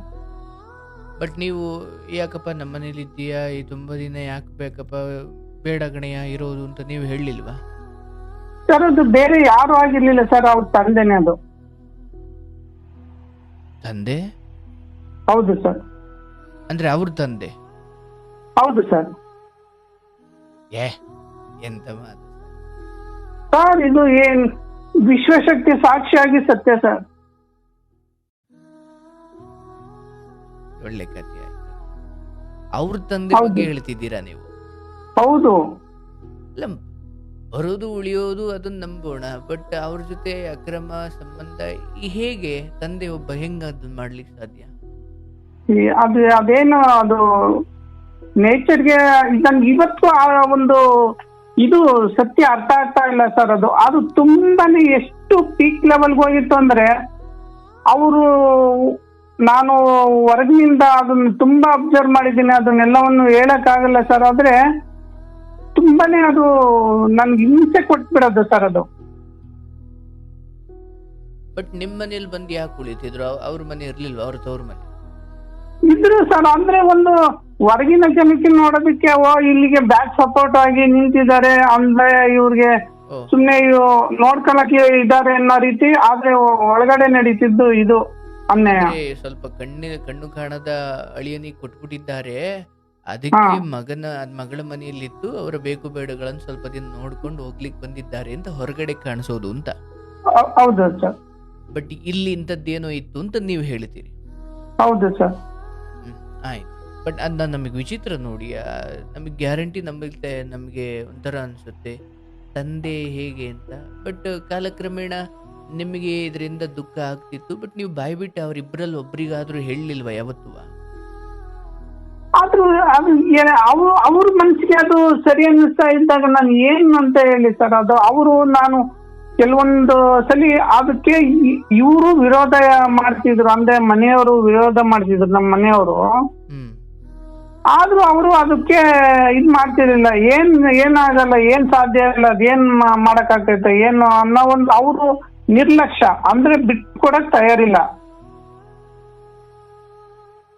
ಅಂದ್ರೆ ಅಲ್ಲಿ ಸಂಸಾರನು ಬಿಟ್ಟು ಹೋಗಕ್ಕಿಲ್ಲ. ನಾನು ಹಲವಾರು ಬಾರಿ ಜಗಳ ಮಾಡಿದೀನಿ, ಗಲಾಟೆ ಮಾಡಿದೀನಿ. ಆದ್ರೂ ಅವ್ರು ನಾವಿರೋದೇ ಹೀಗೆ ಅನ್ನೋ ಒಂದು ನಿರ್ಧಾರಕ್ಕೆ ಏನ್ ಮಾಡಕ್ಕಾಗುತ್ತೆ, ನಾನು ಇರೋದೇ ಹಿಂಗೆ ಅನ್ನೋ ನಿರ್ಧಾರ ಸರ್ ನಮ್ಮ ಮನೆಯವ್ರಿಗೂನು. ಈಗ ಕೆಲವು ಬಾರಿ ಒಂದು ಸಮಯ ನಾನು ಹೇಳ್ತೀನಿ ಸರ್. ಅಂದ್ರೆ ಊಟ ನಾನೇ ತಟ್ಟೆಗೆ ಹಾಕೊಬೇಕಾದ್ರೆ ಒಂದು ಸ್ಪೂನ್ ಅಲ್ಲಿ ಸ್ವಲ್ಪ ಅನ್ನ ಚೆಲ್ಲುತ್ತೆ. ನನ್ನ ಅರಿವಿಗೆ ಬೇಕು ಅಂತ ಚೆಲ್ಲಿಲ್ಲ, ಅರಿವಿಗೆ ಬರ್ದೆ ಒಂದ್ ಸ್ವಲ್ಪ ಚೆಲ್ಲಿದೆ. ಅಲ್ಲಿ ಆ ಸಂದರ್ಭದಲ್ಲಿ ಇನ್ನೂ ನಾನು ಊಟ ಮಾಡಿಲ್ಲ ಸರ್. ಅಂದ್ರೆ ಮಾಡಿಲ್ಲ ಅವತ್ತು. ನನ್ಗೆ ಇವತ್ತು ಆ ಮಾತು ಚುಚ್ಚುತ್ತೆ. ನಾನು ತುಂಬಾ ಸ್ವಾಭಿಮಾನಿ ಸರ್. ಯಾರ ಜೊತೆ ನಾನು ಇದ್ದಿದ್ರಲ್ಲೇ ನಮ್ಮ ಒಂದು ದೇವರು ಇತಿಮಿತಿಯಲ್ಲಿ ಏನ್ ಕೊಟ್ಟಿದ್ದಾನೋ ಅದ್ರಲ್ಲೇ ಬದುಕ್ಬೇಕು. ಯಾರೋ ಒಬ್ಬ ಹಂಗಲ್ಲಿ ಒಬ್ಬರು ಕೈಸಿಂದಲ್ಲಿ ಬದುಕಬಾರ್ದು. ನಾವು ತುಂಬಾ ಒಂದು ಸ್ವಾಭಿಮಾನಕ್ಕೆ ಬದುಕ್ಬೇಕು, ಏನಾದ್ರೂ ಒಂದು ಸಾಧನೆ ಮಾಡಿ ತೋರಿಸ್ಬೇಕು ಸಮಾಜಕ್ಕೆ ಅನ್ನೋದು ತುಂಬಾ ಕನಸಿ ಹೊಂದಿದ್ದೆ. ಆದ್ರೂ ಅವತ್ತಿನ ದಿನ ನನ್ಗೆ ತುಂಬಾ ಮನಸ್ಸಿಗೆ ನೋವಾಗ್ಬಿಡ್ತದೆ ಸರ್ ಆ ಮಾತು ಕೇಳಿ. ಏನಂದ್ರು? ಆ ಚೆಲ್ಲಿದ್ದಕ್ಕೆ ಯಾವ್ದಾದ್ರು ದಿಮ್ಮಂದ ಅನ್ನೊಬ್ಬನ್ ತಂದಿಡು, ಇದಕ್ಕೆಲ್ಲ ತಂದು ಒಂದ್ಸರ್ಕಕ್ಕೆ ಅಂತ ಹೇಳ್ಬಿಟ್ರು ಸರ್. ಏನದ್ರ ಅರ್ಥ? ಅಂದ್ರೆ ಇನ್ನೊಬ್ಬನ್ನ ತಂದಿಡು ಇಲ್ಲಿ, ಇದನ್ನೆಲ್ಲ ನಿಮ್ಗೆಲ್ಲ ಬೇಯಿಸಾಕೋದಕ್ಕೆ ಅಂತ ಹೇಳ್ತಾರೆ. ನಿಮ್ಮ ಹೆಂಡತಿ ಅಂದಿದ್ದ? ಹೌದು ಸರ್. ಇನ್ನೊಬ್ಬನ್ ತಂದಿಡು ಅಂತ ಅಂದ್ರೆ ಅವ್ರ ಜೊತೆಗೆ ತಂದಿಡು, ನಿನ್ ಕೈಲಿ ದುಡಿಯಕ್ ಆಗಲ್ವಲ್ಲ, ಇನ್ನೊಬ್ಬನ ಜೊತೆಗೆ ತಂದಿಡು. ಅವ್ರು ತಂದಿಡ್ತಾರೆ ಎಲ್ಲ, ನೀವೆಲ್ಲ ಚೆಲ್ಲೋದಕ್ಕೂ ನೀನ್ ತಿನ್ನೋದಕ್ಕೂ ಅಂತ ಹೇಳಿದ್ರು ಸರ್. ನೀನು ದುಡಿಯೋದಿಲ್ಲ, ಬರೀ ವ್ಯರ್ಥ ಮಾಡ್ತೀಯ, ಆದ್ರೆ ದುಡಿಯೋಕೊಬ್ಬನ್ ತಂದು ಕೊಡು ಅಂತ. ಅಂದ್ರೆ ಅವ್ರ ಜೊತೆಗೆ ಒಬ್ಬರನ್ನ ತಂದಿಡು ಅಂತ ಹೇಳ್ತಾರೆ. ಆದ್ರೆ ಪ್ರತ್ಯಕ್ಷವಾಗಿ ಕಣ್ಣಾರ ಪ್ರಮಾಣಿಸಿ ನೋಡಿ ಹೇಳ್ತಾ ಇದ್ದೀನಿ. ಆದ್ರೂ ಅದನ್ನ ನಾನು ಅವ್ರ ಜೊತೆ ಇನ್ನು ಅಷ್ಟು ವಾದ ಮಾಡೋದ್ರ ಜೊತೆ ಅವ್ರ ಜೊತೆ ನಾನು ನಿಂತು ವಾದ ಮಾಡಿದ್ರೆ ಅವರು ಒಪ್ಕೊಳ್ಳೋಕ್ ತಯಾರಿಲ್ಲ, ಒಪ್ಕೊಂಬ ಸ್ಥಿತಿಯಾಗಿಲ್ಲ. ತುಂಬಾ ಬೇಜಾರಾಗ್ಬಿಡುತ್ತೆ ಸರ್. ಅದು ಊಟ ಮಾಡ್ಲಿಲ್ಲ, ಹಂಗೆ ಕೆಳಗೆ ಚೆಲ್ಬಿಟ್ಟೆ. ತುಂಬಾ ಮನಸ್ಸಿಗೆ ಈ ತರ ಒಂದು ಸನ್ನಿವೇಶಗಳು ಹಲವಾರು ಬಾರಿ ಜಗಳ ಆಗಿದೆ. ತುಂಬಾ ನಾನು ವಿರೋಧ ಮಾಡಿದ್ದೀನಿ. ಅರ್ಥಾತ್ ಅವರು ಹೆಂಡತಿಗೂ ಫೋನ್ ಮಾಡಿ ತಲುಪಿಸಿದೀನಿ. ಅವ್ರಿಗೂ ವಿಷಯ ಗೊತ್ತಿದೆ. ಅಂದ್ರೆ ನಿಮ್ಮ ಅತ್ತೆಗೆ? ಹೌದು ಸರ್. ಇದು ವಿಷಯ ಅವ್ರಿಗೂ ಗೊತ್ತಿದೆ, ಇದು ನಮ್ಮ ಗಮನಕ್ಕೆ ಬಂದಿಲ್ಲ. ಆಮೇಲೆ ಲೇಟ್ ಆಗಿ ನನ್ಗೆ ಇದೆಲ್ಲ ರಿಯಲೈಸ್ ಆಗ್ತೈತೆ. ಏನಂದ್ರು? ಅವ್ರ ಆಯ್ತು ಅಷ್ಟೇ. ಅವರು ಯಾರ ಮಾತು ಕೇಳೋ ಸ್ಥಿತಿಯಲ್ಲಿ ಈ ವ್ಯಕ್ತಿ ಇಲ್ಲ ಸರ್. ಹ್ಮ್ ಅವ್ರನ್ನು ಇವ್ರು ಧಿಕ್ಕಾರ ಮಾಡಿ ಓಡಾಡೋ ಮನಸ್ಥಿತಿ ವ್ಯಕ್ತಿ ಈ ಮನುಷ್ಯ. ಹ್ಮ್ ಹ್ಮ್ ಹ್ಮ್ ಅವ್ರನ್ನು ಅಲ್ಲಿ ಏನು ಪರಿಗಣನೆಗೆ ತಗೊಳೋದಿಲ್ಲ, ಅವ್ರನ್ನು ಯಾರನ್ನೂ ಲೆಕ್ಕಕ್ಕೆ ಇಡೋದಿಲ್ಲ ಅಂತ ವ್ಯಕ್ತಿತ್ವ. ಹ್ಮ್ ಹ್ಮ್ ಈ ರೀತಿ ಇದ್ದಾಗ ಹಂಗೆ ನಡೀತಿತ್ತು ಸರ್. ನನ್ಗಂತೂ ತುಂಬಾನೇ ರೋಸವಾಯ್ತು ಸರ್. ಹ್ಮ್ ಇಂಥ ಬದುಕು ನಾನು ಬದುಕ್ಬೇಕಾ, ಇಂಥ ಜೀವನ ಯಾಕೆ ಬೇಕು ಅನ್ನೋದು ತುಂಬಾ ಒಂದು ಕಠೋರ ಆಗ್ಬಿಟ್ಟೆ ಸರ್. ಹ್ಮ್ ಅದು ಒಂದಿನ ರಕ್ತಪಾತನೇ ನಡೆದೋಗ್ಬಿಡ್ತು ಸರ್. ಅಂದ್ರೆ ಆ ವ್ಯಕ್ತಿ ಇಲ್ಲ ಆಯ್ತು ಸರ್. ಅರ್ಥ ಆಗ್ಲಿಲ್ಲ. ಆ ರಕ್ತಪಾತನೇ ಆಗೋಯ್ತು ಸರ್. ಆ ವ್ಯಕ್ತಿ ಇಲ್ಲ ಅನ್ಸುದು ಸರ್. ಯಾರು? ನಮ್ ಕಡೆಯಿಂದಾನೇ ಆಯ್ತು ಸರ್ ಅದು. ಅಂದ್ರೆ ನೀವೇ ಆ ಮಾವನ್ ಕೊಂದ್ರ? ಹೌದು. ಅಂದ್ರೆ ನಾವು ಮತ್ತೆ ನಮ್ ಜೊತೆಗೆ ಒಂದಿಬ್ರುಗೆ ಈ ರೀತಿ ನಡೀತಾ ಇದೆ ಅಂತ ಇದ್ ಮಾಡಿದಾಗ ಅವರು ನಮ್ ಜೊತೆಗೆ ಸಹಕರಿಸಿ ಅದು ಒಂದಿನ ಇಲ್ಲ ಅನ್ಸುದು ಸರ್. ಅದಕ್ಕೆ ಕಾನೂನ್ಗೆ ಒಳಪಟ್ಟು ತುಂಬಾ ಕಷ್ಟಕ್ಕೆ ಈಡಾದೆ ಸರ್ ನನ್ ಮತ್ತೆ. ಬಟ್ ಅವ್ರನ್ನ ಕೊಲ್ಲಬೇಕು ಅಥವಾ ಅಂಥದ್ದೇನು ಆಲೋಚನೆ ಬರೋದ್ರ ಬದಲು ಸರಿ ಮಾಡ್ಬೇಕು ಅಥವಾ ಅವ್ರಿಗೆ ಬುದ್ಧಿ ಹೇಳಬೇಕು ಅಂತ ಅಂದ್ಕೊಳ್ಳಿಲ್ವ ನೀವು? ಸರಿ ಹೋಗ ಮನಸ್ಥಿತಿ ಇಲ್ಲ. ಅಂದ್ರೆ ಅವ್ರು ಒಂದೇ ಮಾತು ಕೆಲವೊಂದು ಭಾಷೆ ಏನು ಅಂದ್ರೆ ಕೆಲವೊಂದು ಪದಗಳನ್ನ ನಾನು ಇಲ್ಲಿ ಈ ಒಂದು ಇದರಲ್ಲಿ ಹೇಳೋದಕ್ಕೆ ನಾನು ಬಯಸಲ್ಲ ಸರ್, ಇಷ್ಟ ಆಗಲ್ಲ. ಅಂದ್ರೆ ಶನಿವಾರ ಬೇಕಾದ್ರೂ ಎದುರಾಕೊಂಡು ಬದುಕ್ಬೋದು, ನನ್ನ ನೀನ್ ಎದುರಾಕೊಂಡು ಬದುಕ್ತೀಯ ಅನ್ನೋ ಒಂದು ಸವಾಲುಗಳು, ಈ ತರ ಮನಸ್ಥಿತಿಗಳು ಅವರು. ಬಟ್ ಈ ಯೋಜನೆ ಹೆಂಗ್ ರೂಪಿಸಿದ್ರಿ ನೀವು? ಅದು ಹಿಂಗೆ ನಮಗೆ ಗೊತ್ತಿಲ್ಲ ಸರ್. ಅಂದ್ರೆ ಕಾನೂನು ಭಯ ಇಲ್ಲ. ಒಂದು ನಮ್ಮ ಮುಂದಿನ ಇರೋ ಒಂದು ಇದನ್ನ ನಾವು ಅದನ್ನ ಆ ಕ್ಷಣಕ್ಕೆ ತೀರಿಸ್ಕೊಂಡ್ಬಿಟ್ವು. ಬಟ್ ನಿಮಗೆ ಕಣ್ಣೇ ಕಾಣಲ್ಲ, ಅದ ಹೆಂಗೆ ನೀವು ಇದನ್ನ ಮಾಡಿದ್ರಿ? ಅಂದ್ರೆ ನಾವಲ್ಲ ಸರ್, ನಮ್ ಜೊತೆಗೆ ಇದ್ದವರು ಇದೆ ಸರ್. ಇದ್ರಲ್ಲಿ ಅವ್ರು ಭಾಗಿಯಾದ್ರೆ ಅವ್ರಿಗೇನ್ ಸಿಗುತ್ತೆ? ಅದ್ ಯಾಕೆ ನಿಮ್ ಜೊತೆ ಬಂದ್ರ ಅವರು? ಅದು ಹಿಂಗೆ ಇದಾಯ್ತು ಸರ್. ಅಂದ್ರೆ ಮಾತಿನ ಒಂದು ಇದು ಸರ್. ಅಂದ್ರೆ ಒಂದು ರೀತಿ ಕೊಂದು ಬಿಟ್ರಿ. ಈ ರೀತಿ ಆಯ್ತು ಸರ್. ಅದು ಮತ್ತೆ ಅದು ಹೆಂಡತಿ ಇರ್ಲಿಲ್ವಾ ಅಲ್ಲಿ? ಇಲ್ಲ ಸರ್, ಅವರು ಇಲ್ಲದ ಜಾಗದಲ್ಲಿ. ಅದು ಆಮೇಲೆ ಅದು ಕಾನೂನುಬದ್ಧವಾಗಿ ಅದು ನಮ್ಮ ಮೇಲೆ ಆಕ್ಷನ್ ಆಯ್ತು. ಒಳಗೋದ್ವಿ, ಮತ್ತೆ ತುಂಬಾ ಕಷ್ಟಕ್ಕೆ ಸಿಗಾಕೊಂಡ್ಬಿಟ್ಟೆ ಸರ್. ಅಲ್ಲಿಂದ ಹೊರಗಡೆ ಬಂದು ಹೊರಗಡೆ ಬಂದು ಮತ್ತೆ. ಅಂದ್ರೆ ನೀವು ಜೈಲ್ಗೆ ಹೋಗಿದ್ರಿ? ಹೌದು ಸರ್, ಹೋಗಿದ್ದೆ. ಬಟ್ ನೀವೇ ಎಂತ ಕಾನೂನಲ್ಲಿ ಸಾಬೀತಾಯ್ತಾ? ಇಲ್ಲ ಸರ್, ನಾನು ಅದನ್ನ ಹೇಳ್ತೀನಿ ಸರ್ ಮುಂದೆ. ಅದು ತುಂಬಾ ಅಂದ್ರೆ ಅವಾಗ ನಾವು ಊರಲ್ಲಿ ಬಂದಾಗ ನಮ್ಗೆ ಯಾರೂನು ತುಂಬಾ ಈ ರೀತಿ ಅಂತ ತುಂಬಾ ನಮ್ಮನ್ನ ನಿರ್ಲಕ್ಷ್ಯ ಮಾಡೋಕೆ ಯಾರು ಜನ ಮನ್ನಣೆ ಕೊಡದೆ ಹೋದ್ರು ಆಗಿನ ಸಮಯದಲ್ಲಿ. ಆದ್ರೆ ಸತ್ಯ ಯಾರಿಗೂ ಗೊತ್ತಿಲ್ಲ. ಆದ್ರೆ ಇವು ಈ ರೀತಿ ಇದ್ದವ್ರು ಈ ರೀತಿ ಆದ್ರಲ್ಲ ಅನ್ನೋ ಒಂದು ಜನ ಮನಸ್ಥಿತಿಗಳು. ಅದು ಸತ್ಯ ಏನು ಅಂತ ನೇಚರ್ಗೆ ಗೊತ್ತಿದೆ, ಭಗವಂತನಿಗೆ ಗೊತ್ತಿದೆ, ಅದು ನನ್ನ ಆತ್ಮಕ್ಕೆ ಅಷ್ಟೇ ಗೊತ್ತಿದೆ. ಈ ರೀತಿ ಇದಾದ್ಮೇಲೆ ಮತ್ತೆ ಅಮ್ಮನ್ನ ಯಾರು ನೋಡ್ಕೊಳ್ಳೋದಿರ್ಲಿಲ್ಲ ಆ ಪರಿಸ್ಥಿತಿಯಲ್ಲಿ. ತಿರ್ಗಿ ಎಲ್ಲ ಅಮ್ಮನ್ನ ಕರ್ಕೊಂಡು ಹೊರಗಡೆ ಬಂದ್ರು ಸರ್. ಹೊರಗಡೆ ಅಂದ್ರೆ ನಾವು ಊರ್ ಬಿಟ್ಟು ಹೊರಗಡೆ ಬಂದ್ವಿ ಸರ್. ಯಾವ ಊರ್ಗೆ ಹೋದ್ರಿ? ಅಂದ್ರೆ ನೀವು ಈ ಶಾಲಾ ಕಾಲೇಜುಗಳಿಗೆ ಇದ್ ಮಾಡಿದ್ರಲ್ಲ ಸರ್, ಆ ಭಾಗಕ್ಕೆ ಬಂದಿದ್ದೆ ಸರ್. ಅಲ್ಲಿ ಊರ ಹೆಸರೆಲ್ಲ ಹೇಳು ಅಂದ್ರೆ ಹೇಳ್ತೀನಿ, ಇಲ್ಲಾಂದ್ರ ಬೇಡ ಅಂದ್ರೆ ಬೇಡ ಸರ್. ಅಂದ್ರೆ ತುಮಕೂರು ಕಡೆ ಬಂದ್ರಿ ಅಂತ? ಹೌದು ಸರ್, ತುಮಕೂರಿಂದ ನೀವು ಇದ್ದ ಭಾಗದಲ್ಲೇ ಇದ್ದಿದ್ದು ಸರ್. ನಾವು ಅಲ್ಲಿ 4 ವರ್ಷ ಅಲ್ಲೇ ಉಳ್ಕೊಂಡ್ವಿ ಸರ್. ತಾಯಿ ನೀವು? ಹೌದು ಸರ್. ಓಕೆ, ಈಗ ಇಲ್ಲಿ ಸ್ಟೇಷನ್ಗೆ ಕರ್ಕೊಂಡು ಹೋದ್ರು, ಇದೆಲ್ಲ ಆಯ್ತು. ಇದು ಹೆಂಗ್ ಬಿಟ್ರು ನಿಮ್ಮನ್ನ ಸರ್? ಅಂದ್ರೆ ಅದು ಒಳಗಡೆ ಇದ್ದು ಸರ್, 6 ತಿಂಗಳು ಒಳಗಡೆ ಇದ್ದು ಆಮೇಲೆ ಬೇಲ್ ಮೇಲೆ ಬಂದು ಅದನ್ನ ಕೇಸನ್ನ ನಾವು ಹೋರಾಟ ಮಾಡಿದ್ವಿ ಸರ್. ಕಾನೂನು ಹೋರಾಟ ಮಾಡಿ ಕಾನೂನು ನ್ಯಾಯಾಂಗ ಇದರಲ್ಲಿ ನಮ್ಮಂತೆ ಆಯ್ತು ಸರ್. ಅಂದ್ರೆ ನಿರ್ದೋಷಿಯಾಗಿ ಆರೋಪ ಮುಕ್ತ ಆಯ್ತು ಸರ್. ನಮ್ಗೆ ಕೇಸಿಂದ ಬಿಡುಗಡೆ ಆಯ್ತು. ಅದು ಹೇಗಾಯ್ತು ಅದು? ಆಯ್ತು ಸರ್, ಅದು ಕೇಸಿಂದ ಬಿಡುಗಡೆ ಆಯ್ತು. ಅಲ್ಲ, ಮಾಡಿದ್ ನೀವೇ ಅಲ್ವಾ? ಹೌದು ಸರ್. ಅದು ಏನಾಯ್ತು ಒಟ್ಟೆ ಕೋರ್ಟ್ ಅಲ್ಲಿ ನಮ್ಗೆ ಮುಕ್ತಿ ಕೊಟ್ಟು ಸರ್ ಅಲ್ಲಿ. ಆಯ್ತು. ಅದಾದ್ಮೇಲೆ ನೀವು ತಾಯಿ ಕರ್ಕೊಂಡು ಬೇರೆ ಕಡೆ ಬಂದ್ರಿ. ಬಂದ್ವಿ ಸರ್. ಮತ್ತ ಆ ಸಮಯದಲ್ಲಿ ಊರಾಕಿ ಇರೋದಕ್ಕೆ ನಿಮ್ ಜೊತೆ ಸೇರಿದವ್ರ ಕತೆ ಏನಾಯ್ತು? ಎಲ್ಲರಿಗೂ ಮುಕ್ತಿ ಆಯ್ತು ಸರ್, ಎಲ್ಲರಿಗೂ ಬಿಡುಗಡೆ ಆಯ್ತು. ಬಟ್ ನಿಮ್ಮ ಹೆಂಡತಿ? ಅವರು ಅವತ್ತಿಂದ ಬೇರೆ ಆಗ್ಬಿಟ್ರು ಸರ್. ಅವರು ಅವತ್ತಿಂದ ನಮ್ ಜೊತೆ ಸೇರಿಲ್ಲ, ಅವರು ಬೇರೆ ಆಗ್ಬಿಟ್ರು. ಹೌದಾ? ಹಾ, ಮಗು ಕರ್ಕೊಂಡು ಅವ್ರ ಪಾಡಿಗೆ ಹೊಂಟೋದ್ರು. ಹೌದು ಸರ್, ಹೌದು ಸರ್. ಸೊ ನೀವು ಜೈಲಿಂದ ಬಂದ ಮೇಲೆ ಊರಿನವ್ರು ಯಾಕೂ ನಿಮ್ಮನ್ನ ಅಷ್ಟು ಚೆನ್ನಾಗಿ ಕಾಣ್ತಿಲ್ಲ, ಅಥವಾ ಏನೋ ಕಿರುಕುಳ ಕೊಡ್ತಾರೆ, ಅಥವಾ ತುಂಬಾ ಏನೋ ಸರಿ ಇಲ್ಲ ಅಂದ್ಕೊಂಡು ನೀವು ಈ ಕಡೆ ಸ್ಥಳ ಬದಲಾಯಿಸಿದ್ದ? ಹೌದು ಸರ್, ಹಂಗ್ ಮಾಡಿ ಬಂದ್ವಿ ಸರ್. ಅಲ್ಲಿ ಹೋದಾಗ ಅಲ್ಲಿ ತುಂಬಾ ಕಷ್ಟಕ್ಕೆ ಸಿಗಾಕೊಂಡೆ. ಏನು ₹1 ಏನಾದ್ರೂ ಟ್ಯಾಬ್ಲೆಟ್ಸ್ ತರ್ಬೇಕು ಅಂದ್ರೆ ₹1 ಜೋಬಲ್ ದುಡ್ಡಿಲ್ಲ. ಹುಟ್ಟು ಬಟ್ಟೆಯಲ್ಲಿ ಆಚೆ ಬಂದಿದ್ದು ತುಂಬಾ ಕಷ್ಟಕ್ಕೆ ಸಿಗಾಕೊಂಡು ಬೇರೆ ಏನು ಇಲ್ಲದಂತ ಪರಿಸ್ಥಿತಿಗಳು ಸರ್. ಹೆಜ್ಜೆಗೂ ಕಷ್ಟಪಟ್ಟಿದ್ದೀನಿ ಸರ್. ಹಾಗೆ ನಾವು ಮುಂದೆ ಎಲ್ಲೋಗ್ಬೇಕು ಏನು ಗೊತ್ತಿಲ್ಲ. ಹೊಸ ಊರು, ಹೊಸ ಜಾಗ. ಕಾಲಡಿಯಲ್ಲಿ ಹೆಜ್ಜೆ ಇಟ್ರೆ ಏನಿದೆ ಅಂತಾನೂ ನನ್ಗೆ ಗೊತ್ತಿಲ್ಲ. ಅದು ಯಾವ ಶಕ್ತಿ ನನ್ ಜೊತೆ ನಿಲ್ತ ಗೊತ್ತಿಲ್ಲ. ದೇವ್ರು ತುಂಬಾ ಹಗಲು ರಾತ್ರಿ ಅಂದೆ ಓಡಾಟ. ಎಲ್ಲಿಗೋದ್ರು ನಾನು ಒಬ್ಬನೇ, ದೇವ್ರ ಸಹಾಯದಿಂದ ಎಲ್ಲೋದ್ರು ನಾನು ಒಬ್ಬನೇ ಓಡಾಟ ಮಾಡ್ತೀನಿ ಸರ್.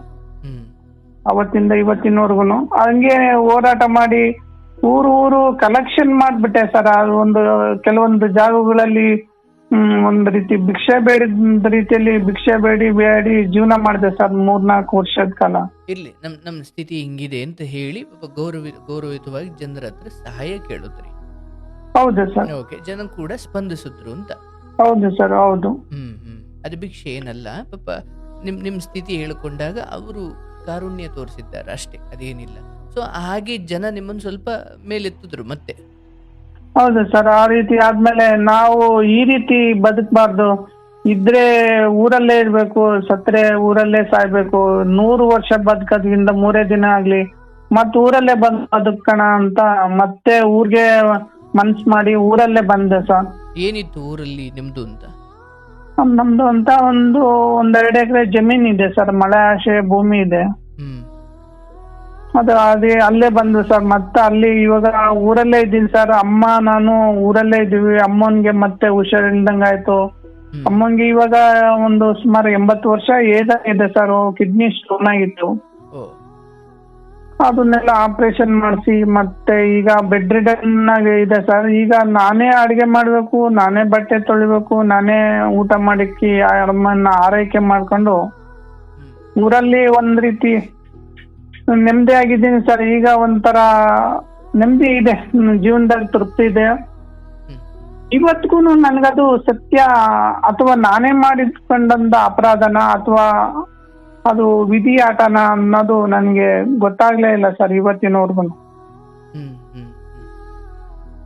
ಅದ್ರ ಬಗ್ಗೆ ನಿಮಗೆ ಪಶ್ಚಾತ್ತಾಪ ಇದೆ ಸರ್. ಅಂದ್ರೆ ಇಂಥದೊಂದು ಕಳಂಕ ನಮ್ಮ ಮೇಲೆ ಬಂತಲ್ಲ ಅನ್ನೋದೊಂದು, ಅಂದ್ರೆ ಅಲ್ಲಿ ಆ ಒಂದು ಅನ್ಯಾಯನ ನೋಡಿ ನಾವು ಸಹಿಸಕ್ ಆಗದೆ ಒಂದು ಸನ್ನಿವೇಶಗಳು, ನಮ್ಮ ಪರಿಸ್ಥಿತಿಗಳು ಈ ರೀತಿ ತಳ್ಬಿಟ್ವು ಸರ್ ನಮ್ಗೆ. ನೋಡಿ, ಇಲ್ಲಿ ಯಾವಾಗ ಇಂತಹ ಕೆಲವು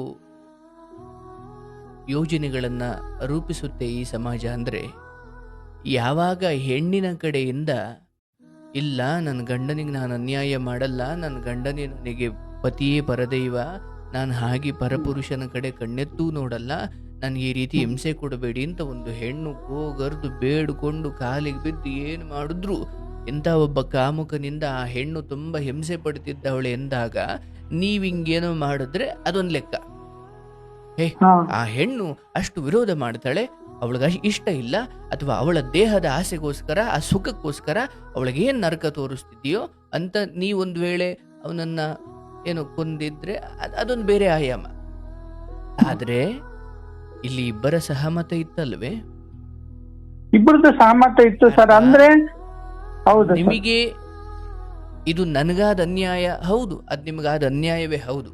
ಆದರೆ ಇಬ್ಬರ ಸಹಮತದಿಂದ ಆದಾಗ ನೀವೀಗ ಇಲ್ಲಿ ಏನು ಆಕ್ಷನ್ ತಗೊಂಡ್ರು ಅದು ಆಕ್ಚುಲಿ ಪರಿಹಾರ ಅಲ್ಲ. ಅದು ಯಾವಾಗ ಪರಿಹಾರ ಅಂದ್ರೆ ಒಬ್ಬಳು ವಿರೋಧಿಸಿ ಇನ್ನೊಬ್ಬ ಬಲಾತ್ಕಾರ ಮಾಡ್ತಿದ್ರೆ ಅದು ಪರಿಹಾರ. ಯಾಕಂದ್ರೆ ಆಗ ಒಬ್ರಿಗೆ ಬಿಡುಗಡೆ ಸಿಗುತ್ತೆ, ಹೌದಲ್ಲ? ಹೌದು. ಆ ಹೆಣ್ಣಿಗೆ ನೀವು ಈ ವ್ಯಕ್ತಿಯನ್ನ ದಮನ ಮಾಡಿದ್ರೆ, ಅಂತ್ಯ ಮಾಡಿದ್ರೆ, ಅಯ್ಯೋ ಪಾಪ ಆ ಹೆಣ್ಣು ಬದುಕಂಡ್ಲಪ್ಪ ಅಂತ ಅನ್ಬೋದು.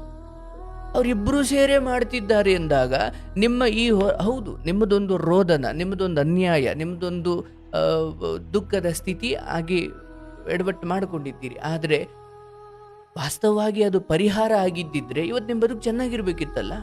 ಐ ಮೀನ್ ಹೆಂಡತಿ ಮಕ್ಕಳು ಬದುಕು ಚೆನ್ನಾಗಿರ್ಬೇಕಿತ್ತಲ್ಲ. ಅಂದ್ರೆ ಅವತ್ತು ನೀವೇನು ತಗೊಂಡ್ರಲ್ಲ ಆ್ಯಕ್ಷನ್ನು ಅಥವಾ ಆ ಹೆಜ್ಜೆ, ಅದು ಪರಿಹಾರ ಅಲ್ಲ, ಅದು ಮತ್ತೊಂದು ಸಮಸ್ಯೆ ಅಷ್ಟೇ. ಬಟ್ ಏನೋ ನನ್ನ ದುರಾದೃಷ್ಟ ಅದು ಅವತ್ತು ಪರಿಹಾರ ತರ ಕಾಣ್ತು. ಇನ್ನೂ ದುರಾದೃಷ್ಟ ಅಂದ್ರೆ ಅದಕ್ಕೂ ಒಂದಷ್ಟು ಹೊರಗಿನವ್ರು ಕೈ ಜೋಡಿಸೋದು. ನೋಡಿ, ನಾನು ಹೇಳೋದು ಒಂದು, ಈ ಮುಂಚೆ ಹೇಳಿದಂತೆ ಯಾವಾಗ ಆ ಹೆಣ್ಣಿಗೆ ನಿಮ್ಮನ್ನು ಬಿಡ್ಲಿಕ್ಕೆ ಇಷ್ಟ ಇಲ್ಲ, ಆ ಹೆಣ್ಣಿಗೆ ನಿಮ್ಮನ್ನು ಕಂಡ್ರೆ ಪಂಚಪ್ರಾಣ, ಆದರೆ ಆ ಹೆಣ್ಣಿಗೆ ಬೇರೆ ಯಾವನೋ ಹಂಗೆ ಹಿಂಸೆ ಕೊಡ್ತಾವನು ಎಂದಾಗ ಈ ರೀತಿ ಹೊಡೆದಾಟ, ಅವನನ್ನು ಹೇಗಾದ್ರೂ ಮಾಡಿ ದೂರ ಇಡೋದು, ಅವನನ್ನು ಬಡಿಯೋದು ಅಥವಾ ಅವನನ್ನು ಹೆಂಗಾದ್ರೂ ಮಾಡಿ ಸದೆ ಬಡಿಯೋದು, ಅದು ಬೇರೆ.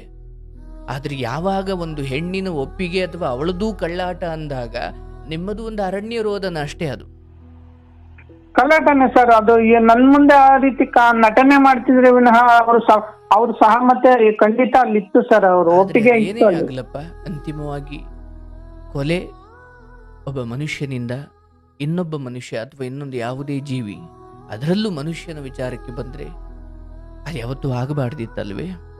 ಆಗ್ಬಾರ್ದು ಸರ್. ಅದು ನನ್ಗೆ ಪಶ್ಚಾತ್ತಾಪ ಇದೆ. ನಮ್ಗೆ ಯಾವ ಹಕ್ಕು ರೇಟ್ಸು ಇಲ್ಲ ಸರ್. ಅದು ಇವತ್ತು ನಮ್ಮ ಕಡೆಯಿಂದ ನಡೆದಿದ್ದೀರಿ ಅಥವಾ ಇವತ್ತೆಷ್ಟು ಪಂಚಭೂತಗಳ ಕುರಿತು ಮಾತಾಡ್ತೀರಿ, ಸೃಷ್ಟಿಯ ಸ್ಥಿತಿ ಕುರಿತು ಮಾತಾಡ್ತೀರಿ, ಅಥವಾ ಒಬ್ಬೊಬ್ಬ ಮನುಷ್ಯನ ಪ್ರಾಣವೂ ಕೂಡ, ಒಬ್ಬ ಭಿಕ್ಷುಕನ ಪ್ರಾಣ ಆಗಲಿ, ಒಬ್ಬ ಕೋಟ್ಯಾಧೀಶ್ವರನ ಪ್ರಾಣ ಆಗಲಿ, ಆ ದೇಹದಲ್ಲಿ ಆಶ್ರಯ ಪಡೆದಿದೆ. ಆ ದೇಹದ ದರಿದ್ರತನ, ಅದರ ಮೇಲೆ ಚಿನ್ನ ಹಾಕಿದ್ದಾನೋ, ಅರ್ಧೋಗಿರೋ ಬಟ್ಟೆ ಧರಿಸಿದ್ದಾನೋ, ದೇಹದ ಮೇಲೆ ಏನ್ ಧರಿಸಿದ್ದಾನೆ ಅನ್ನೋದ್ರ ಮೇಲೆ ಆ ವ್ಯಕ್ತಿಯ ಮಹತ್ವ ಅಲ್ಲ. ಆ ದೇಹದ ಒಳಗಡೆ ಒಂದು ಆತ್ಮ ಇದೆ, ಅವನು ಜೀವಂತವಾಗಿದ್ದಾನೆ, ಅವನೊಬ್ಬ ಮನುಷ್ಯ, ಅದಕ್ಕಷ್ಟೇ ಮಹತ್ವ ಇದೆ, ಹೌದಲ್ಲ?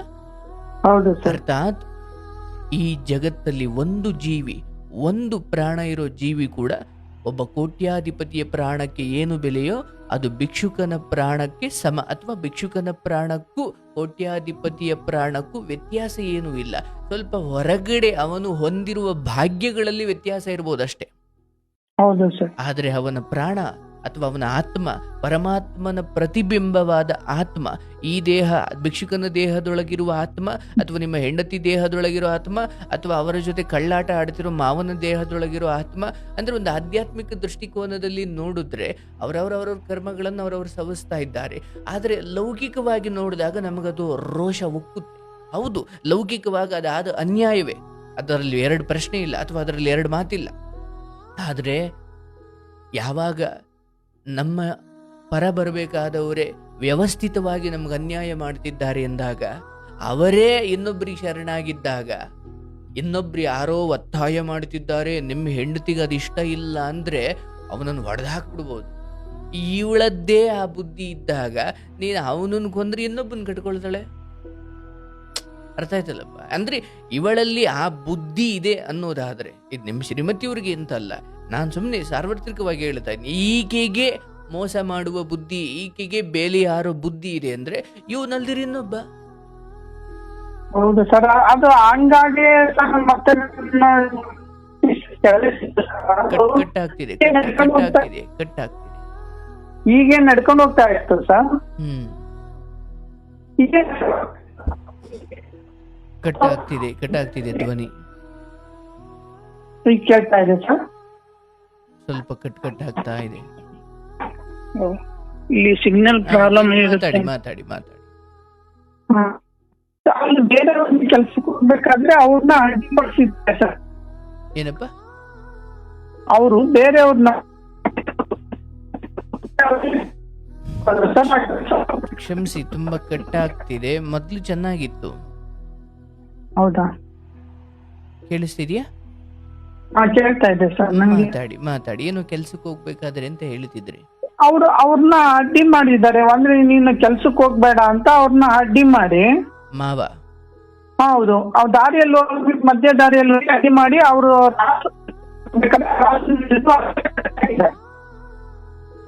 ಕೆಲ್ಸಕ್ಕೆ ಹೋಗ್ಬೇಕಾದ್ರೆ ಅಂದ್ರೆ ಕೆಲ್ಸಕ್ಕೆ ಹೋಗ್ಬೇಡ ಅಂತ?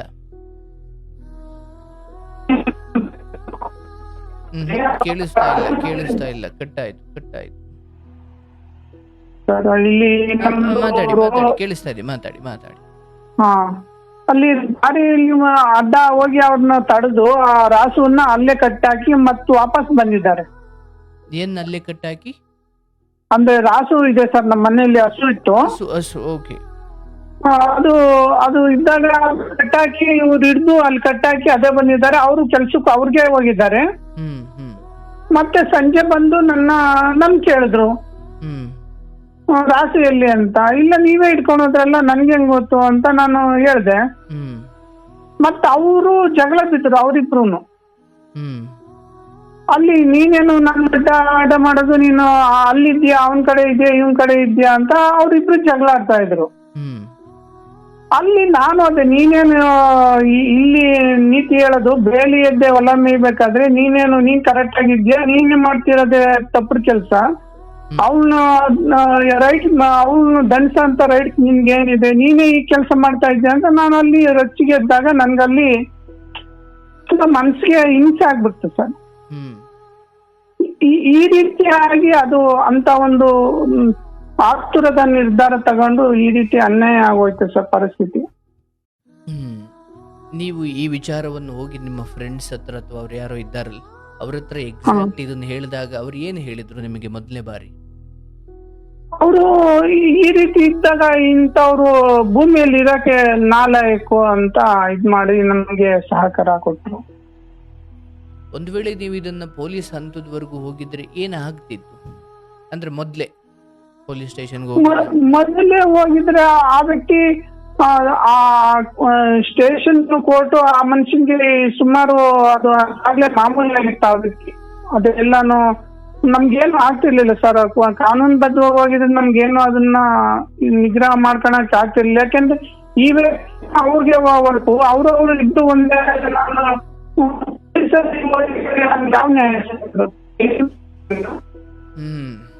ಆಯ್ತು. ಬಟ್ ಅವತ್ತಿಗೆ ಕೊಲೆ ಅನ್ನೋದು ಒಂದು ಪರಿಹಾರದ ತರ ಕಾಣ್ತು ಅಷ್ಟೇ ಸರ್. ಬಟ್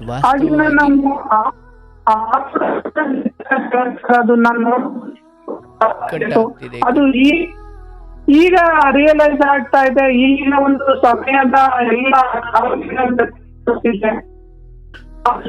ಯಾವ್ದು ಅಸತ್ಯ, ಯಾವ್ದು ನಿಜ, ಯಾವ್ದು ಸುಳ್ಳು ಎಲ್ಲರೂ ಈಗ ರಿಯಲೈಸ್ ಆಗಿದೆ ಸರ್. ಅದರಲ್ಲಿ ನಿಮ್ ಕಾರ್ಯಕ್ರಮ ಕೇಳ್ತಾ ನಮ್ಗೆ ತುಂಬಾ ಮನುಷ್ಯ ಹೇಗಿರ್ಬೇಕು, ಮನಸ್ಸು ನೋಡುವ ನಮ್ಮ ಮನಸ್ಥಿತಿ ಹೇಗೆ, ನಾವಿಲ್ಲಿ ಜಗತ್ತಿನ ಪಾತ್ರ ಏನು, ನಮ್ಮ ಪಾತ್ರದಾಗೆ ನಾವು ನಡ್ಕೊಂಡು ಹೋಗ್ಬೇಕಷ್ಟೇ ಸರ್. ನಮ್ದೇನಿಲ್ಲಿ ಪಾತ್ರ ಇಲ್ಲ ಜಗತ್ತಿನ. ಅಂತಿಮವಾಗಿ ನಿಮಗೆ ಇವತ್ತು ಇರುವಂತಹ ಒಂದು ಜೀವನದ ಸತ್ಯದ ದರ್ಶನ ಅಥವಾ ಆಧ್ಯಾತ್ಮಿಕ ಪ್ರಜ್ಞೆ ಅಥವಾ ಒಂದು ಜೀವಕ್ಕಿರುವ ಮಹತ್ವ, ಯಾವಾಗ ಒಬ್ಬ ವ್ಯಕ್ತಿ ಸ್ವಯಂ ಈ ರೀತಿಯ ಕೊಲೆ ಅಥವಾ ತುಂಬ ಆರ್ಭಟವಾಗಿ ದ್ವೇಷ ಅಥವಾ ಇಂಥದ್ದೇನೋ ಬದುಕನ್ನು ಬದುಕಿ ದಾಟಿ ಶಿಕ್ಷೆ ಅನುಭವಿಸಿ ಈಗ ಬದುಕು ನಿಮ್ಮದು ಮಾಗಿದೆ, ಈಗ ನಿಮಗೆ ಸರಿ ಯಾವುದು ತಪ್ಪು ಯಾವುದು ಅಂದರೆ ಅಂತಿಮವಾಗಿ ನಾವು ಅರ್ಥ ಮಾಡ್ಕೊಳ್ಬೇಕಿರೋದು ನಮ್ಮೊಂದಿಗೆ ಪ್ರಾಮಾಣಿಕತೆ ಅಥವಾ ಅಪ್ರಾಮಾಣಿಕತೆಯಾಗಿ ವರ್ತಿಸ್ತಾ ಇರುವ ಅಥವಾ ನಿಯತ್ತು ಅಥವಾ ಪ್ರಾಮಾಣಿಕತೆ ಅಥವಾ ಬೆನ್ನಿಗೆ ಚೂರಿ ಹಾಕುವ ಎಷ್ಟು ಕ್ಯಾರೆಕ್ಟರ್ಗಳು ಇವತ್ತಿಗೂ ಇದ್ದಾವೆ. ಅವತ್ತು ನಿಮ್ಮ ಮಾವ ಒಬ್ಬರೇ ಅಲ್ಲ, ಇವತ್ತಿಗೂ ಇದ್ದಾರೆ, ನಾಳೆನೂ ಇರ್ತಾರೆ. ಅದು ಇದ್ದಿದ್ದು ಅಂದ್ರೆ ಪ್ರಾಮಾಣಿಕತೆಯಲ್ಲಿರುವ ಜನರು ಇದ್ದಾರೆ, ಬೆನ್ನಿಗೆ ಚೂರಿ ಹಾಕುವ ಜನರು ಇದ್ದಾರೆ. ಆದರೆ ವಾಸ್ತವವಾಗಿ ಅವರವರ ಜನ್ಮ ಸಂಸ್ಕಾರಕ್ಕೆ ತಕ್ಕಂತೆ ಅವರು ವರ್ತಿಸ್ತಾ ಇದ್ದಾರೆ.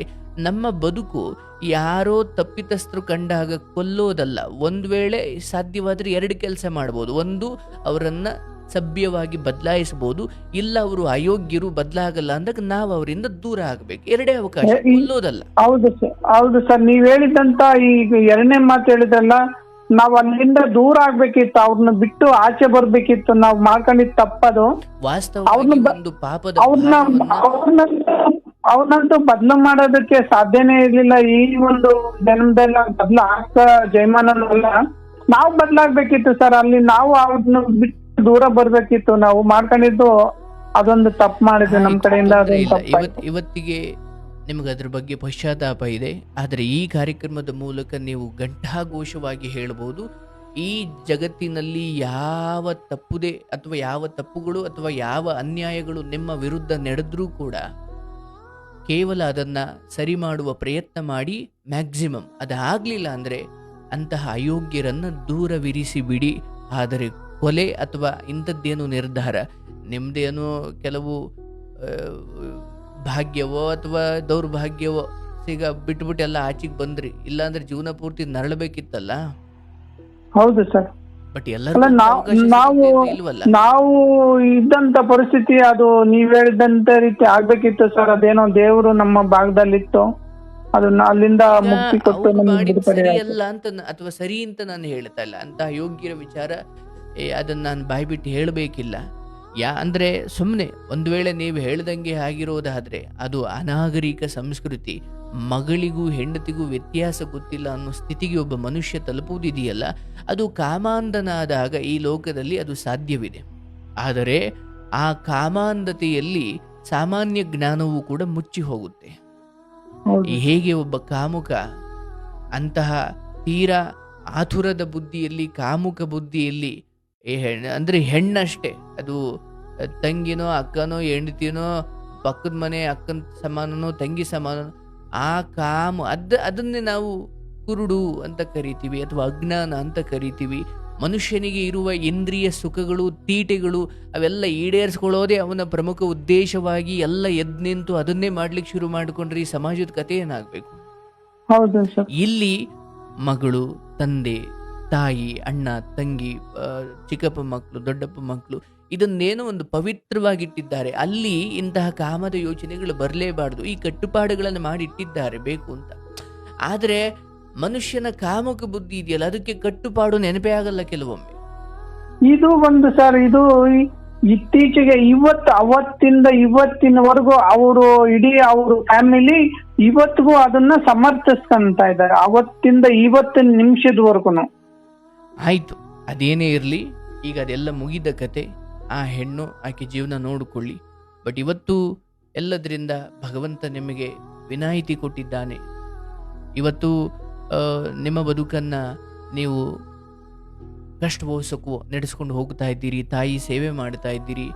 ಎರಡು ಕಣ್ಣು ದೃಷ್ಟಿಹೀನವಾದರೂ ಕೂಡ, ಕಣ್ಣು ಕಾಣಿಸದೇ ಹೋದ್ರು ನಿಮ್ಮ ಬದುಕಲ್ಲಿ ಹೇಗೆ ಅಂಗುಲಿಮಾಲ ಬುದ್ಧನ ಉಪದೇಶಗಳಿಂದ ಬದಲಾದ್ನೋ ಹಾಗೆ ನಿಮ್ಮ ಜೀವಿತಾವಧಿಯ ಈ ಗಳಿಗೆಗಳಲ್ಲಿ ಸಂಪೂರ್ಣವಾಗಿ ಹಸಿವು ಬಾಯಾರಿಕೆಗಳನ್ನು ಮೀರಿ, ದೇಹದ ಯಾತನೆಗಳನ್ನು ಮೀರಿ, ಒಳಗಿನಿಂದ ನೀವು ತುಂಬಾ ಆಳವಾಗಿ ಇಳಿದು ಎಲ್ಲದಕ್ಕೂ ಪಶ್ಚಾತ್ತಾಪ ಪಟ್ಟು, ಯಾಕಂದ್ರೆ ಪಾಪ ಪರಿಹಾರಕ್ಕೆ ನರಕಕ್ಕೆ ಹೋಗ್ಬೇಕಾಗಿಲ್ಲ. ಲೋಕದಲ್ಲಿ ಬದುಕಿದ್ದಾಗಲೇ ತುಂಬಾ ಪಶ್ಚಾತ್ತಾಪ ಕೂಡ ಅದು ನರಕವೇ ಹೌದು. ಯಾಕಂದ್ರೆ ಆ ಪಾಪಗಳನ್ನ ಕಳ್ಕೊಳ್ಳಿಕ್ಕೆ ನಿಮಗಿಲ್ಲಿ ಅಂತರಂಗದಲ್ಲಿ ಒಂದು ಅವಕಾಶ ಇದೆ. ಹೌದು, ನಾನು ಮಾಡಿದ ತಪ್ಪು, ಇನ್ನು ಮುಂದೆ ಅದೆಂಥದ್ದೇ ಸ್ಥಿತಿ ಬರಲಿ, ಯಾಕಂದ್ರೆ ನನ್ನ ಜೊತೆಗಿರುವವರು ನನ್ನೊಂದಿಗೆ ಎಷ್ಟು ನಿಯತ್ತಾಗಿರಬೇಕು ಅನ್ನೋದನ್ನ ನಾನು ಸೆಕ್ಯೂರಿಟಿ ಗಾರ್ಡ್ ಅನ್ನಿಟ್ಟು ನೋಡ್ಬೇಕಾಗಿಲ್ಲ. ನಿಯತ್ತು ಅನ್ನೋದು ಅವರವರ ವೈಯಕ್ತಿಕ ವಿಚಾರ. ನಾನು ಇವ್ರು ನನ್ನೊಂದಿಗೆ ನಿಯತ್ತಿಗೆ ಇರಬೇಕು ಅಂತ ಹತ್ತು ಬಿದ್ದು ಒದ್ದಾಡೋದಲ್ಲ. ಅವ್ರಿಗಿರ್ಬೇಕು, ಇಲ್ಲಪ್ಪ ನನ್ನ ಗಂಡನಿಗೆ ನಾನು ನಿಯತ್ತಾಗಿರ್ಬೇಕು ಅಂತ. ಅದನ್ನ ಬಿಟ್ಟು ನಾನು ಇಡೀ 24 ಗಂಟೆ 365 ದಿನ ಯಾರಿಗೆ ಚೈನ್ ಹಾಕೊಂಡು, ಯಾರಿಗೆ CCTV ಹಾಕೊಂಡು ಇಟ್ಕೊಳ್ಳೋಕಾಗುತ್ತೆ? ಅದು 3 ವರ್ಷ ಹೋಗಿ ಅಲ್ಲಿ ಉಳ್ಕೊಂಡಿದ್ರಲ್ಲ ಸರ್, ಆ ಟೈಮಲ್ಲಿ ಇವರು ಆ ಒಂದು ಪರಿಸ್ಥಿತಿಗೆ ಹೋಗಿದ್ದಾರೆ. ಅದು ನನಗ್ ಗೊತ್ತಿಲ್ಲ ಅವಾಗ.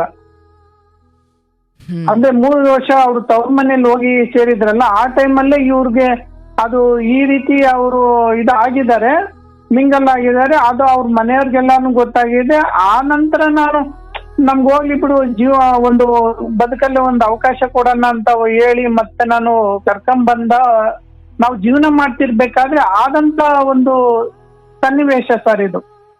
ಆಯ್ತು, ಪರವಾಗಿಲ್ಲ. ಅಂದ್ರೆ ಮಗಳು ಕೂಡ ನಿಮಗೆ ಸಂಪರ್ಕ ಇಲ್ವಾ ಈಗ? ಇಲ್ಲ ಸರ್. ತಾಯಿ ನೀವು ಬೇಡ. ಹೌದು ಸರ್, ನನ್ನ ತಾಯಿ ನಾನಿಬ್ರೆ. ಅವ್ರ ಸಂಪರ್ಕ, ಅವ್ರ ನೆರಳು ನನ್ಗೆ ಬೇಡ ಸರ್. ಅವ್ರ ಇಚ್ಛೆಗೆ ಅವ್ರು ಬದುಕ್ಲಿ. ಇದು ಒಂದು ಕರ್ಮ ಧರ್ಮ ನೀತಿ ನಿಜಾಯಿತಿ ಅನ್ನೋದಿದ್ರೆ ನನ್ಗೆ, ನಾನು ಮಾಡಿರೋದೇ ಸತ್ಯ ಆದ್ರೆ ನನ್ಗೆ ಅನ್ಯಾಯ ನಾನ್ ಮಾಡಿದ್ರೆ ಅನ್ಯಾಯವಾಗೇ ಹೋಗ್ಲಿ ಸರ್. ಯಾರಲ್ಲಿ ಅನ್ಯಾಯ ಇದೆ ಯಾರಲ್ಲಿ ನ್ಯಾಯ ಇದೆ ಅದು ವಿಶ್ವಶಕ್ತಿಗೆ ಬಿಟ್ಟಿದ್ದೀನಿ ಸರ್. ಆಯ್ತು, ನನ್ನಲ್ಲಿ ಅನ್ಯಾಯ ಇದೆ ನನ್ನೇ ಕೆಡಿಸ್ಲಿ, ಇಲ್ಲ ಅದು ಅವ್ರು ಮಾಡಿರೋದು ಅಕ್ಷರ ಸತ್ಯನೇ, ಅದಂತೂ ನಾನು ಘಂಟಾಘೋಷವಾಗಿ ಹೇಳ್ತೀನಿ. ಆಯ್ತು, ತೊಂದರೆ ಇಲ್ಲ. ಈಗ ಅದೆಲ್ಲದರ ಪಾಪ ಪುಣ್ಯಗಳ ಫಲವನ್ನ ಅದನ್ನ ಭಗವಂತನಿಗೆ ಬಿಟ್ಟು ಈಗ ಅದೆಲ್ಲದರಿಂದ ನಿರಾಳರಾಗಿ ಈ ಲೋಕದ ಸಂಪರ್ಕವನ್ನ ಕಳ್ಕೊಳ್ಳೋ ಪ್ರಯತ್ನ ಮಾಡಿ ಅಷ್ಟೇ. ಯಾಕಂದ್ರೆ ಇಲ್ಲಿನ ಜೊತೆ ಒದ್ದಾಟ ಸಾಕಾಗಿದೆ.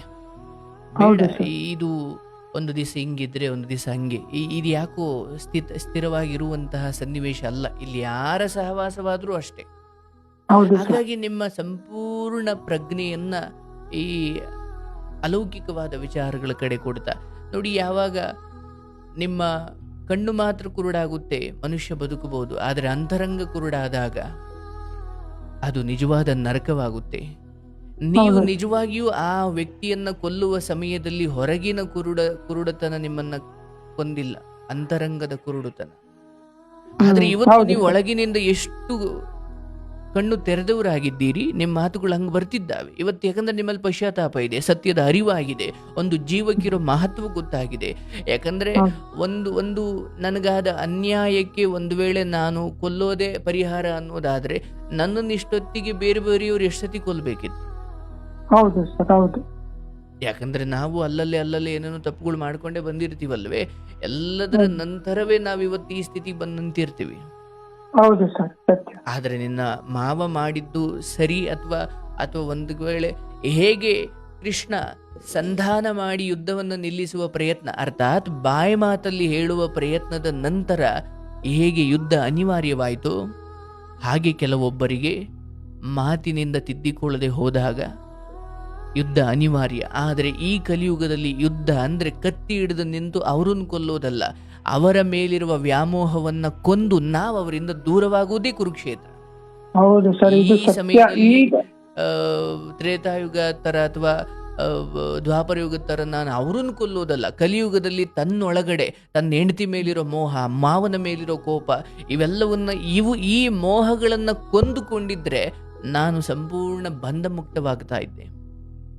ಆದ್ರೆ ನಾನು ಅವರನ್ನು ಕೊಲ್ಲಿಕ್ಕೆ ಹೋಗಿದ್ದು ದುರಾದೃಷ್ಟಕರ. ಅಲ್ಲಿ ಪಾಪ ಆಡಾಯ್ತು, ಜೊತೆಗೆ ಆ ಆತ್ಮಕ್ಕೆ ಅಥವಾ ಅದೇನೋ ಒಂದು ನರಕ ಅಥವಾ ಅದರದ್ದು ಕರ್ಮಾನುಸಾರ ಏನೋ ನಡ್ಕೊಳ್ತಾ ಇತ್ತು, ಅದಕ್ಕೆ ಉದ್ಧಾರ ಆಗ್ಲಿಕ್ಕೆ ಅವಕಾಶವೇ ಕೊಡ್ಲಿಲ್ಲ. ಒಂದು ವೇಳೆ ಅದು ಮುಂದೆ ಒಂದು ದಿವಸ, ಯಾಕಂದ್ರೆ ಇಲ್ಲಿ ತಪ್ಪು ಏಕಮುಖವಾಗಿ ಆತನಿಂದ ಮಾತ್ರ ನಡೆದಿದ್ರೆ ಅದು ಆ ಮಟ್ಟಿನ ಶಿಕ್ಷೆಗೆ ಅವಶ್ಯವಾಗಿ ಅರ್ಹ ಇತ್ತು. ಆದ್ರೆ ಇದು ಎರಡೂ ಕಡೆಯಿಂದ ಆಗಿರುವುದರಿಂದ ಒಬ್ಬನಿಗೆ ಮಾತ್ರ ದೊಡ್ಡ ಶಿಕ್ಷೆ ಆಯ್ತಲ್ಲ ಇದು. ಅರ್ಥಾತ್ ಇಲ್ಲಿ ನ್ಯಾಯ ಕೂಡ ಸರಿಯಾಗಿ ಸಿಗ್ಲಿಲ್ಲ. ಯಾಕಂದ್ರೆ ಆ ಶಿಕ್ಷೆ ಈಗಿಗೂ ಸಿಗ್ಬೇಕಿತ್ತಲ್ಲ. ನೀವು ಈ ಕೊಲ್ಲುವಿಕೆಯ ಮೂಲಕ ಸ್ವಯಂ ಒಂದು ಅಧರ್ಮವನ್ನೇ ಮಾಡಿದ್ದೀರಿ. ಒಂದು ವೇಳೆ ಆಕೆಗೂ ಅದೇ ಶಿಕ್ಷೆ ಸಿಕ್ಕಿದ್ರೆ ಅದು ಬೇರೆ ರೀತಿಯ ನ್ಯಾಯ ಅದು. ಆದ್ರೆ ನಿಮ್ಗೆ ಆಕೆಯ ಮೇಲಿನ ಪ್ರೀತಿ ಅದು ಹೆಂಡತಿಯಾಗಿ ಇರ್ಬೇಕಾದದ್ದೇ, ಬಟ್ ಅದು ಇಲ್ಲ ಸರ್, ನನ್ಗಂತೂ ಇಲ್ಲ ಸರ್, ನನ್ಗೆ ಆ ಒಂದು ಪ್ರೇಮ ಇಲ್ಲ. ನನ್ಗದು ಕಾಲಕ್ಕೆ ಬಿಟ್ಟಿದ್ದೀನಿ, ಸಮಯಕ್ಕೆ ಬಿಟ್ಟಿದ್ದೀನಿ ಸರ್. ಅವ್ರಿಗೂ ಸಮಯಕ್ಕೆ ಬಿಡ್ಬೇಕಿತ್ತು. ನಾನು ಆ ಕ್ಷಣದಲ್ಲಿ ದುರುಕ್ತಿನ ನಿರ್ಧಾರ ತಗೊಂಡ್ಬಿಟ್ಟೆ. ಅವ್ರಿಗೂ ಸಮಯಕ್ಕೆ ಕಾಲಕ್ಕೆ ಬಿಟ್ಟಿದ್ರೆ ಅದು ಕಾಲನೇ ಉತ್ತರ ಕೊಡೋದು. ಆಯ್ತು, ಆ ಕ್ಷಣಕ್ಕೆ ನಾನು ಆ ಮಟ್ಟಿನ ಎತ್ತರಕ್ಕೆ ಹೋಗಿ ಯೋಚನೆ ಮಾಡಿ ಎಲ್ಲವನ್ನ ಸಮಚಿತ್ತವಾಗಿ ನೋಡೋ ಸ್ಥಿತಿಯನ್ನ ಈ ಕಲಿಯುಗದಲ್ಲಿ ಪಡೆದಿರೋದು ಬಹಳ ಅಪರೂಪ. ಬಟ್ ಇವತ್ತಿಗೆ ಪಡೆದಿದ್ದೀರಿ ಒಂದಷ್ಟು ರಕ್ತಪಾತದ ನಂತರ. ಆದ್ರೆ ಈ ಮೂಲಕ ನೀವು ಲೋಕಕ್ಕೆ ಹೇಳಬಹುದು, ಯಾವುದೇ ಕಾರಣಕ್ಕೂ ನಿಮ್ಮ ಜೊತೆಗಿರುವ ನಿಮ್ಮವರು ಅಂಥದ್ದೊಂದು ನಂಬಿಕೆ ದ್ರೋಹ ಮಾಡಿದಾಗ ಅಂಥವರನ್ನ ಕಾಲ್ ಕಸ ಮಾಡಿ ದೂರ ಇಟ್ಬಿಡಿ. ಆದರೆ ಅಂಥವರನ್ನ ಕೊಲ್ಲುವ ಯೋಚನೆ, ಯಾವುದನ್ನು ನಾನು ಸೃಷ್ಟಿಸೋದಿಕ್ಕೆ ಸಾಧ್ಯವಿಲ್ಲವೋ ಅದನ್ನು ಕೊಲ್ಲುವ ಹಕ್ಕು ಕೂಡ ಈ ಬ್ರಹ್ಮಾಂಡದಲ್ಲಿ ನನಗೆ ಹಕ್ಕಿಲ್ಲ. ಹೌದು ಸರ್. ಹಾಗಾಗಿ ನಿಮ್ಮ ತಾಯಿ ಇನ್ನೇನು ಕೆಲಸ ಮಾಡೋರಲ್ಲ, ಅಥವಾ ನಿಮ್ಮ ತಾಯಿಯಿಂದ ಇನ್ನೇನು ಪ್ರಯೋಜನ ಇಲ್ಲ, ಕೊಂದು ಬಿಡು ನೋಡೋಣ. ಇಲ್ಲ ಸರ್. ಅರ್ಥಾತ್ ಅವರಿಂದ ನಮಗೆ ಯಾವುದೇ ಉಪಯೋಗ ಇಲ್ಲ ಅಂದ್ರೂ ನಾವು ಆ ಜೀವದ ಸೇವೆ ಮಾಡ್ತಾ ಇದ್ದೀವಲ್ಲ, ಇದು ಒಂದು ಜೀವಕ್ಕೆ ನಾನೊಂದು ಜೀವವಾಗಿ ಕೊಡುವ ಗೌರವ ಅಲ್ವೇ? ಹೌದು ಸರ್. ಈ ತಾಯಿ ನಿಮಗೆ ತಾಯಿ ಆಗುವುದಾದ್ರೆ ಅದೇ ನೀವು ಕೊಂದಂತಹ ವ್ಯಕ್ತಿ ಇನ್ಯಾರಿಗೂ ಗಂಡ ಆಗಿದ್ದ, ಇನ್ಯಾರಿಗೂ ತಂದೆ ಆಗಿದ್ದ, ಇನ್ಯಾರಿಗೂ ಇನ್ನೇನೋ ಆಗಿದ್ದ ಅಂದ್ರೆ ನನ್ನ ಸಂಬಂಧ ನನಗೆ ಮುಖ್ಯ, ಬೇರೆಯವ್ರ ಸಂಬಂಧಗಳನ್ನು ನಾನು ಕಡ್ದಾಕ್ಬಿಟ್ನಲ್ಲ. ನನಗಾದ ಅನ್ಯಾಯವನ್ನೇ ನಾನು ತುಂಬಾ ದೊಡ್ಡದು ಮಾಡ್ತಾ ಹೋದ್ರೆ ಕರ್ಣನ ಬದುಕಾಗ್ಬಿಡುತ್ತೆ. ಆಯ್ತು, ಪಾಪ ಅವತ್ತಿಗೆ ನೀವು ಅದು ಆವೇಶದಲ್ಲಿ ಮಾಡಿದ್ದೀರಿ, ಬಟ್ ನಿಮ್ಮ ದೊಡ್ಡತನ ಅಂದ್ರೆ ಇವತ್ತಿಗೆ ಪಶ್ಚಾತ್ತಾಪ ಇದೆ, ತಾಯಿ ಸೇವೆ ಮಾಡ್ತಾ ಇದ್ದೀರಿ, ಮತ್ತೆ ದೃಷ್ಟಿಹೀನವಾದರೂ ಕೂಡ ನಿಮ್ಮ ಅಂತರಂಗದಲ್ಲಿ ನೀವೆಷ್ಟು ಒಳಗಣ್ಣು ತೆರೆದಿರುವ ಒಂದು ಜ್ಞಾನೋದಯದ ಆತ್ಮವಾಗಿದ್ದೀರಿ. ಇವತ್ತಿಗೆ ನನಗೆ ಖುಷಿ ಆಗ್ತಿತ್ತು ಆಗಾಗ, ಅಂದರೆ ನೀವು ಆಶ್ರಮದ ನಂಬರ್ಗೊಂದು ವಾಯ್ಸ್ ಮೆಸೇಜ್ ಮಾಡ್ತಾ ಇದ್ರಿ ಪಾಪ ಯಾವಾಗಲೂ, ನನಗೆ ಈ ಥರದ್ದು ಕರೆ ಮಾಡೋಕ್ಕೆ ಅವಕಾಶ ಕೊಡಬೇಕು ದಯವಿಟ್ಟು ಅಂತ. ಪಾಪ ನೀವು ಅಲ್ಲಿ ಆಂಧ್ರ ಪ್ರದೇಶದಿಂದ ನೀವು ಆಶ್ರಮಕ್ಕೆ ಬಂದಿದ್ರಿ. ಇರಲಿ, ನನಗೆ ಈ ಕಥೆಯೆಲ್ಲ ನನಗೆ ಅಷ್ಟು ಗೊತ್ತಿರಲಿಲ್ಲ. ಆದರೆ ಇವತ್ತು ನೀವು ನಿರಾಳರಾಗಿದ್ದೀರಿ, ಸಾವಿಗೆ ಹೆದರಿಕೆ ಇಲ್ಲ ಈಗ ನಿಮ್ಮಲ್ಲಿ. ಪರವಾಗಿಲ್ಲ, ಅದು ಯಾವಾಗ ಬೇಕಾದರೂ ಬರಲಿ. ಈಗ ನನಗೆ ಒಂದು ಜೀವದ ಮಹತ್ವ ಏನು, ಈ ಜನ್ಮದ ಮಹತ್ವ ಏನು, ನನ್ನನ್ನು ನಾನು ನನಗೊಳ್ಳೇದು ಯಾವುದು, ನನಗೆ ಕೆಟ್ಟದ್ದು ಯಾವುದು, ನನಗೆ ಯಾರು ಇಷ್ಟ, ನನಗೆ ಯಾರು ಇಷ್ಟ ಇಲ್ಲ, ಬರೀ ನಂದೇ ಲೆಕ್ಕ ಆಗೋದಕ್ಕಿಂತ ನಾನು ತಾಯಿ ಬಗ್ಗೆ ಯೋಚನೆ ಮಾಡಿ ಅವ್ರ ಸೇವೆ ಮಾಡಿ ಕಡೆಗೆ ಆತ್ಮದ ಬಗ್ಗೆ ಚಿಂತನೆ ಮಾಡ್ತಾ ಮಾಡ್ತಾ ಒಂದು ದಿವಸ ಹಾಗೆ ಮಣ್ಣಲ್ಲಿ ಮಣ್ಣಾಗಿ ಹೋಗಿಬಿಡೋದು. ಈಗ ಯಾರನ್ನು ಅವ್ರು ಸರಿ ಇವ್ರು ತಪ್ಪು ಅಂತ ನಿಮ್ಮಲ್ಲಿ ಹೆಚ್ಚು ಈಗ ಆಸೆಗಳು ಉಳಿದಿಲ್ಲ, ಹೆಚ್ಚು ಇವ್ರು ಒಳ್ಳೆಯವರು ಇವ್ರು ಕೆಟ್ಟವರು ಅನ್ನೋ ಪಟ್ಟಿನೂ ನಿಮ್ಮ ಹತ್ರ ಇಲ್ಲ ಇವತ್ತಿಗೆ. ಎಲ್ಲ ಅರ್ಥ ಆಗ್ಬಿಟ್ಟಿದೆ. ಹೌದು ಸರ್. ಈ ಅರೆಗಳಿಗೆ ನಮ್ಗೆ ಒಳ್ಳೆಯವ್ರ ತರ ಇದ್ದವರು ಮತ್ತೆ ಆ ಕಡೆ ಹೋದ್ಮೇಲೆ ಅವರೇ ನಮಗೆ ಶತ್ರುಗಳಾಗಿರ್ತಾರೆ. ಹೌದು ಸರ್, ಎಲ್ಲಾನು ನಮ್ಗೆ ಸಮಯನೇ ಕಾಲನೇ ಎಲ್ಲಾನು ಪಾಠ ಕಲಿಸ್ಕೊಟ್ಟಿದೆ ಸರ್. ಆಗ್ಲಿ, ಬಟ್ ಈ ಕಾರ್ಯಕ್ರಮ ಬಹುಶಃ ನಿಮಗೊಂದು ವೇಳೆ ಒಂಚೂರು ನೆಮ್ಮದಿ ಕೊಟ್ಟಿರ್ಬೋದು ಅಷ್ಟೇ. ಇಲ್ಲ ಸರ್, ಅದು ನಾನು ಸಾಕಷ್ಟು ನನ್ನಲ್ಲಿ ನಾನು ಆತ್ಮವಿಮರ್ಶೆ ಮಾಡ್ಕೊಳ್ಳೋದಕ್ಕೆ ನನ್ನ ಒಂದು ಏನು ಕೆಲವೊಂದು ಪದಗಳು ನನ್ಗೆ ಬರಲ್ಲ. ಅಂದ್ರೆ ಪರಪೀಡಿತ, ಪೀಡಿತನೇ ಪಾಪ, ಇನ್ನೊಬ್ಬರಿಗೆ ಉಪಕಾರ ಮಾಡದೆ ಅದು ಪುಣ್ಯ, ಪರಪೀಡನೆಯೇ ಪಾಪ. ಪಾಪ ಅಷ್ಟೇ ಸರ್. ಆ ಕೆಲವೊಂದು ನನ್ನನ್ನ ನಾನು ಹೇಗೆ ಸರಿ ಮಾಡ್ಕೋಬೇಕು, ನನ್ನ ಮನಸ್ಥಿತಿ ಹೇಗೆ ಇಟ್ಕೋಬೇಕು, ನನ್ನ ಒಂದು ಸಂಕಲ್ಪಗಳು ಹೇಗಿರ್ಬೇಕು, ನಾನೊಂದು ಏನು ಒಂದು ಆತ್ಮಜ್ಞಾನ, ಒಂದು ವೈರಾಗ್ಯ, ಒಂದು ತ್ಯಾಗ ಮನೋಭಾವಗಳನ್ನ ಈ ಯಾವ ರೀತಿ ನಾವು ಮನುಷ್ಯ ಯಾವ ರೀತಿ ನಿಲ್ಬೇಕು ಈ ಸಮಾಜದ ನಡುವೆ, ಯಾರ ಜೊತೆ ನಾವು ಹೇಗ್ ಬೆರಿಬೇಕು ಅನ್ನೋದು ನನ್ಗೆ ರಿಯಲೈಸ್ ಆಗಿದೆ ಸರ್ ನಿಮ್ ಕಾರ್ಯಕ್ರಮದ ಮೂಲಕ. ಇರ್ಲಿ, ಅದು ನಿಮ್ಮ ದೊಡ್ಡತನ, ನಿಮ್ಮ ವಯಸ್ಸು, ನಿಮ್ಮ ಅನುಭವ ಬಹಳ ದೊಡ್ಡದು. ಶುಭವಾಗಲಿ. ಪಶ್ಚಾತ್ತಾಪ ಇದೆ, ಅಷ್ಟು ಸಾಕು. ಸದಾಕಾಲ ಭಗವಂತನ ನಾಮಸ್ಮರಣೆ ಮಾಡ್ತಾ ಈ ಜನ್ಮದಲ್ಲಿ ಉಳಿದಿರುವ ಬದುಕಲ್ಲಿ ನನಗೇನು ಬೇಡಪ್ಪ, ಆದರೆ ಎಷ್ಟು ಉಳಿತೀನೋ ಅಥವಾ ಎಷ್ಟು ದಿನ ಇರ್ತೀನೋ ಅಷ್ಟೂ ಸಮಯ ಈ ಕಿವಿಗೆ ಉಳಿದಿರೋ ಜಗತ್ತಿನ ಎಲ್ಲ ಜ್ಞಾನವು ಬಂದು ಬೀಳ್ತಾ ಇರಲಪ್ಪ ಎಲ್ಲವನ್ನು. ಯಾಕಂದ್ರೆ ಈ ಜನ್ಮದಲ್ಲಿ ಕಣ್ಣು ಕಿತ್ಕೊಂಡಿರ್ಬೋದು, ಕಿವಿ ಕಿತ್ಕೊಂಡಿಲ್ಲ. ಅಂದ್ರೆ ಯಾವುದೋ ಒಂದು ಮೂಲಕ ಜ್ಞಾನ ನಿಮ್ಮ ಹೃದಯಕ್ಕೆ ಬಿತ್ತನೆ ಆಗ್ಲಿಕ್ಕೆ ದೇವರು ಒಂದು ರಂಧ್ರ ಇಟ್ಟಿದ್ದಾನೆ. ಹೌದು ಸರ್. ಅದನ್ನ ನಾನು ಅದಕ್ಕೆ ಬಳಸ್ಕೊಳ್ಬೇಕು. ಈಗ ನಾನು ಅದೇ ಕೆಲಸ ಮಾಡ್ತೀನಿ ಸರ್. ಈ ಸೋಷಿಯಲ್ ಮೀಡಿಯಾ ತುಂಬಾ ಒಂದು ಅಶ್ಲೀಲ ಮೆಸೇಜ್ಗಳಿಗೆ ಸೀಮಿತ ಮಾಡ್ಕೊಂಡ್ಬಿಟ್ಟಿದ್ದಾರೆ ನಮ್ಮ ಯುವ ಪೀಳಿಗೆ. ನಾನಂತೂ ಆ ಸೋಷಿಯಲ್ ಮೀಡಿಯಾದಲ್ಲಿ ತುಂಬಾ ಹಾಗೆ ಮಹಾತ್ಮರು, ಈಗ ಏನು ಬಾಗಲಕೋಟೆ ಇದರಲ್ಲಿ ಬರುವಂತ ಸಿದ್ದೇಶ್ವರ ಸ್ವಾಮೀಜಿಗೆ ಇವು ಮತ್ತೆ ಇಂತ ಮಹನೀಯರ ಮಹಾತ್ಮರ ಒಂದು ವಾಣಿಗಳನ್ನ ನಾನು ಬರೀ ಆಧ್ಯಾತ್ಮಿಕವಾಗಿ ಈ ತರ ಚಿಂತನೆಗಳನ್ನೇ ನಾನು ವಿಶ್ಲೇಷಣೆ ಮಾಡ್ತಾ ನೋಡ್ತಾ ಕೇಳ್ತಾ ಸಮಯ ಕಳೀತಾ ಇದ್ದೀನಿ ಸರ್. ಅದ್ಭುತ ಅದ್ಭುತ. ದೇವರು ನಿಮಗೆ ಇನ್ನಷ್ಟು ನಿಮ್ಮ ಕಾರ್ಯಕ್ರಮಗಳು ಜ್ಞಾನವನ್ನ ಕೊಡ್ತಾ ಹೋಗ್ಲಿ. ನಿಮ್ಮ ಅರಿವಿನ ಮಟ್ಟ ಅವಶ್ಯವಾಗಿ ಶ್ರೇಷ್ಠವಾಗಿದೆ. ಇವತ್ತಿಗೆ ಇನ್ನೂ ಹೆಚ್ಚು ಜ್ಞಾನ ನಿಮ್ಮ ಅಂತರಂಗಕ್ಕೆ ಬಿತ್ತನೆಯಾಗಲಿ. ಅದು ಜನ್ಮ ಜನ್ಮಕ್ಕೂ ಫಸಲಾಗಿ ನಿಮ್ಮನ್ನು ಕಾಯುವಂತಾಗಲಿ. ಮತ್ತೆ ತಾಯಿ ಇರುವಷ್ಟು ಸಮಯ ಅವ್ರಿಗೆ ಯಾವುದೇ ನರಳಾಟ ಇರದೇ ಇರಲಿ. ಜೊತೆಗೆ ನಿಮ್ಮ ಜೀವಿತಾವಧಿಯ ಕೊನೆಗಳಿಗೆವರೆಗೂ ಯಾರ ಕಾಲ್ ಕೆಳಗಡೆನೂ ಬೀಳದೆ ದೇವರು ನಿಮಗೂ ಒಂದೇನೋ ಒಳ್ಳೆ ದಾರಿ ಮಾಡಲಿ ಅಂತ ನನ್ನ ಪ್ರಾರ್ಥನೆಯನ್ನ ಭಗವಂತನಿಗೆ ಸಲ್ಲಿಸ್ತಾ, ಕಾರ್ಯಕ್ರಮದ ಬಗ್ಗೆ ಈ ಮಟ್ಟಿಗೆ ಪ್ರೀತಿ, ನಂಬಿಕೆ ಹಾಗೂ ಅಂತಹ ಘನವಾದ ಸ್ಥಾನವನ್ನ ಈ ಕಾರ್ಯಕ್ರಮ ಕೊಟ್ಟಿರೋದಕ್ಕೆ ಥ್ಯಾಂಕ್ ಯು. ನಮಗೆ ಎಂತ ಸ್ಥಾನ ಕೊಟ್ಟಿದ್ದೀರಿ, ಅದಕ್ಕೆ ನಿಮಗೆ ಥ್ಯಾಂಕ್ ಯು. ಈ ಕಾರ್ಯಕ್ರಮದಲ್ಲಿ ನಾನು ಈ ಒಂದು ವೀಕ್ಷಕರಲ್ಲಿ ಕೇಳೋದಂದ್ರೆ, ಯಾರು ಈ ಹೆಣ್ಮಕ್ಳಲ್ಲಿ ಹೇಳೋದಾದ್ರೆ, ದಯಮಾಡಿ ಯಾರು ಅನ್ಯಾಯ ಒಂದು ಅಕ್ರಮದ ದಾರಿಯಲ್ಲಿ ಯಾರು ಹೋಗ್ಬೇಡಿ. ಯಾಕೆಂದ್ರೆ ನೀವು ಒಂದು ತಪ್ಪ ಹೆಜ್ಜೆ ಇಡೋದ್ರಿಂದ ನಿಮ್ಮ ಹಿಂದೆಗಡೆ ಮಕ್ಕಳು ಭವಿಷ್ಯತ್ತು ಇರುತ್ತೆ, ಅವ್ರು ಆದಿ ತಪ್ಪಿಬಿಡುತ್ತೆ. ಹಾಗಾಗಿ ದಯಮಾಡಿ ನೀವು ಸರಿಯಾದ ನಿಮ್ಮ ಇತಿಮಿತಿಯಲ್ಲಿ ಏನಿದೆ, ದೇವರು ನಿಮ್ಗೆ ಏನ್ ಕೊಟ್ಟಿದ್ದಾನೆ ಅದರಲ್ಲೇ ಜೀವನ ಮಾಡಿ ಬದುಕುತ್ತಾ ಕೊನೆಗಾಣಿಸಿ ಅಂತ ಹೇಳ್ತೀನಿ. ಹಾಗೇನೆ ಗಂಡ್ಮಕ್ಳಲ್ಲಿ ಹೇಳೋದಾದ್ರೆ, ನೀವುನು ದಾರಿ ತಪ್ಪಿ ಅನ್ಯ ಮಾರ್ಗದಲ್ಲಿ ಹೋಗಿ ಇದ್ ಮಾಡ್ಬೇಡಿ. ಅಂದ್ರೆ ಅಲ್ಲೂ ಮಕ್ಕಳು ಇರ್ತಾರೆ ಸರ್. ಇಲ್ಲಿ ನಾವು ಒಂದು ಅನೈತಿಕ ಮಾಡೋದ್ರಿಂದ ಅವರೊಬ್ಬರು ಇದಲ್ಲ, ಅವ್ರ ಹಿಂದಿನ ಮಕ್ಕಳು ಭವಿಷ್ಯತ್ತೇ ದಾರಿ ತಪ್ಪಿಬಿಡುತ್ತವೆ ಸರ್. ಇಲ್ಲಿ ಅನಾಚಾರ ಇವ್ರು ಮಾಡೋ ಒಂದು ತಮ್ಮ ಸುಖಕ್ಕೆ ಮಕ್ಕಳು ಭವಿಷ್ಯತ್ತುಗಳು ಕಲ್ಲಾಗ್ತವೆ ಸರ್.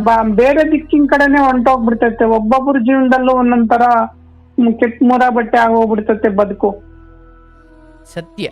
ಹೇಗೆ ನಾಲಿಗೆಯನ್ನು ಕಡಿದುಕೊಂಡರೆ ಕೇವಲ ನಾಲಿಗೆಗೆ ಮಾತ್ರ ನೋವಲ್ಲ, ಆ ನೋವಿನ ಅನುಭೂತಿ ಇಡೀ ದೇಹಕ್ಕಾಗುತ್ತೆ.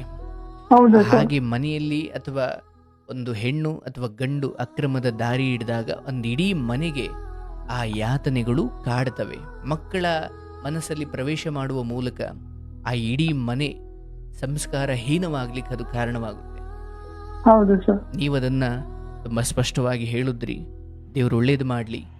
ನನಗೆ ನೀವು ಆಶ್ರಮಕ್ಕೆ ಬಂದಾಗ ಫೋನ್ ಹಿಂದ್ಗಡೆ ಹಾಕೊಳ್ಳಿಕ್ಕೆ ಒಂದು ಇದನ್ನ ಕೊಟ್ಟಿದ್ರಿ, ಫೋನಲ್ಲೇ ನೋಡಿ. ಅದು ಪಾಪ ನೀವು ನನ್ನ ಬಗ್ಗೆ ಒಂದು ಕಾಳಜಿ, ನಿಮಗೆ ಅದಕ್ಕೆ ನಾನು ಸದಾ ನೆನಪು ಮಾಡಿಕೊಳ್ತೀನಿ. ಇವತ್ತಿಗೂ ನನ್ನ ಫೋನಲ್ಲೇ ಇದೆ, ನಾನು ಸ್ಕ್ರೀನ್ ಮೇಲೆ ತೋರಿಸ್ತೀನಿ ನೋಡಿ. ಈ ಫೋನ್ ಹಿಂದೆ ಹಾಕಿದಾರಲ್ಲ, ಏನೋ ಮೋದಿ ಕೇರ್ ಅಂತಲೋ ಏನೋ. ಸೊ ಅದು ಈಗಲೂ ನನ್ನ ಫೋನಲ್ಲೇ ಇದೆ.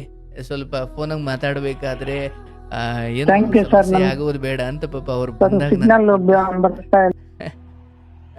ನೋಡಿ, ನೀವು ಕೊಟ್ಟಿದ್ದು ನಾನು ಇನ್ನೂ ಅದನ್ನ ಹಾಗೆ ಇಟ್ಕೊಂಡಿದ್ದೀನಿ. ನೀವು ಕೊಟ್ಟಿದ್ದನ್ನ ಹಾಗೆ ಇಟ್ಕೊಂಡಿದ್ದೀನಿ.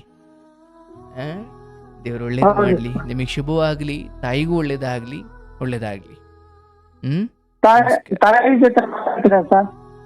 ಮಾತಾಡ್ತಾರ ಸರ್? ಅಮ್ಮ ಮಾತಾಡ್ತೀನಮ್ಮ, ಸಾರ್ ಹತ್ರ ಮಾತಾಡ್ತೀಯಾ?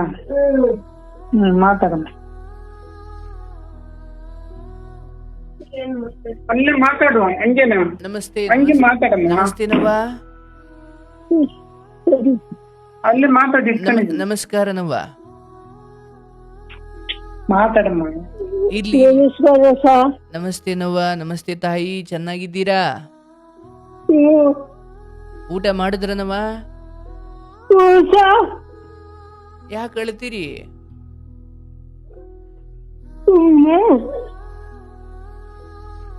ಹೇಳವ್ವ.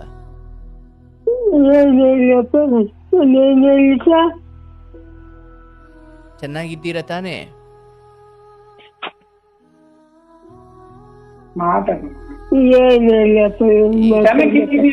ಚೆನ್ನಾಗಿದ್ದೀನಿ ಸರ್. ಆಯ್ತು. ಮಾತ್ರೆ ನುಂಗುದ್ರಾ? ಎದ್ದು ಓಡಾಡ್ತೀರಾ ಸ್ವಲ್ಪ?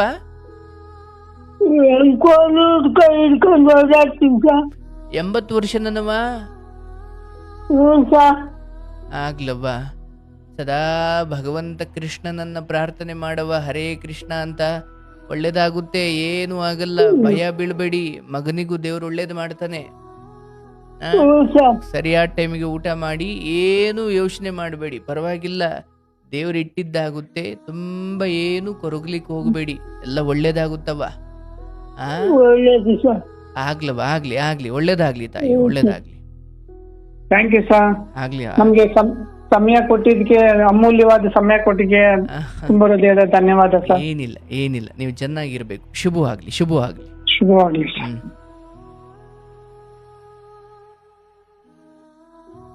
ಹಾ ಭಗವಂತ, ಈ ಒಟ್ಟಾರೆ ಕತೆ ಕೇಳಿದಾಗ ಅನ್ಯಾಯ ಇವ್ರ ಕಡೆಯಿಂದ ಆಗಿದೆ, ಅವ್ರ ಕಡೆಯಿಂದ ಆಗಿಲ್ಲ ಅಂತ ಹೇಳಲಿಕ್ಕಾಗಲ್ಲ. ಅನ್ಯಾಯ ಎಲ್ಲ ಕಡೆಯಿಂದಲೂ ಆಗಿದೆ.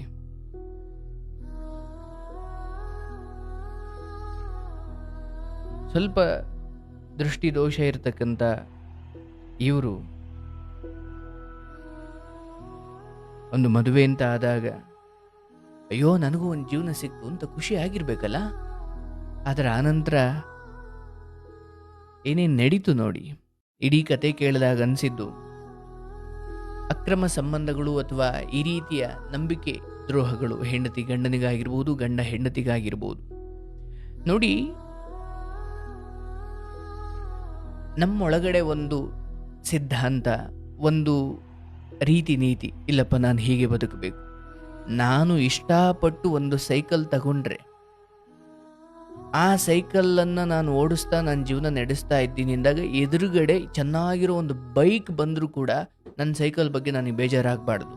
ಅಯ್ಯೋ ನಂದು ಸೈಕಲ್ಲೇ ಇದೆ, ಅದು ಅಯ್ಯೋ ಗಾಡಿ ಎಷ್ಟು ಚೆನ್ನಾಗಿದೆ ನೋಡು ಅಂತ ಅನ್ಬಾರ್ದು. ನನ್ನ ಸೈಕಲ್ಗೆ ನಾನು ಎಷ್ಟು ನಿಯತ್ತಾಗಿರಬೇಕು ಅಂದರೆ, ಎದುರುಗಡೆ ಸೈಕಲ್ಗಿಂತ ಚೆನ್ನಾಗಿರೋ ಇನ್ನೊಂದು ಸೈಕಲ್ ಆಗಿರ್ಬೋದು ಅಥವಾ ಗಾಡಿ ಆಗಿರ್ಬೋದು, ಇನ್ನೇನೇ ಬರಲಿ, ನನಗೇನು ಸಿಕ್ತೋ ಅದಕ್ಕೆ ನಾನು ನಿಯತ್ತಾಗಿರಬೇಕು ಅಥವಾ ಅದನ್ನು ನಾನು ಪ್ರೀತಿಸಬೇಕು.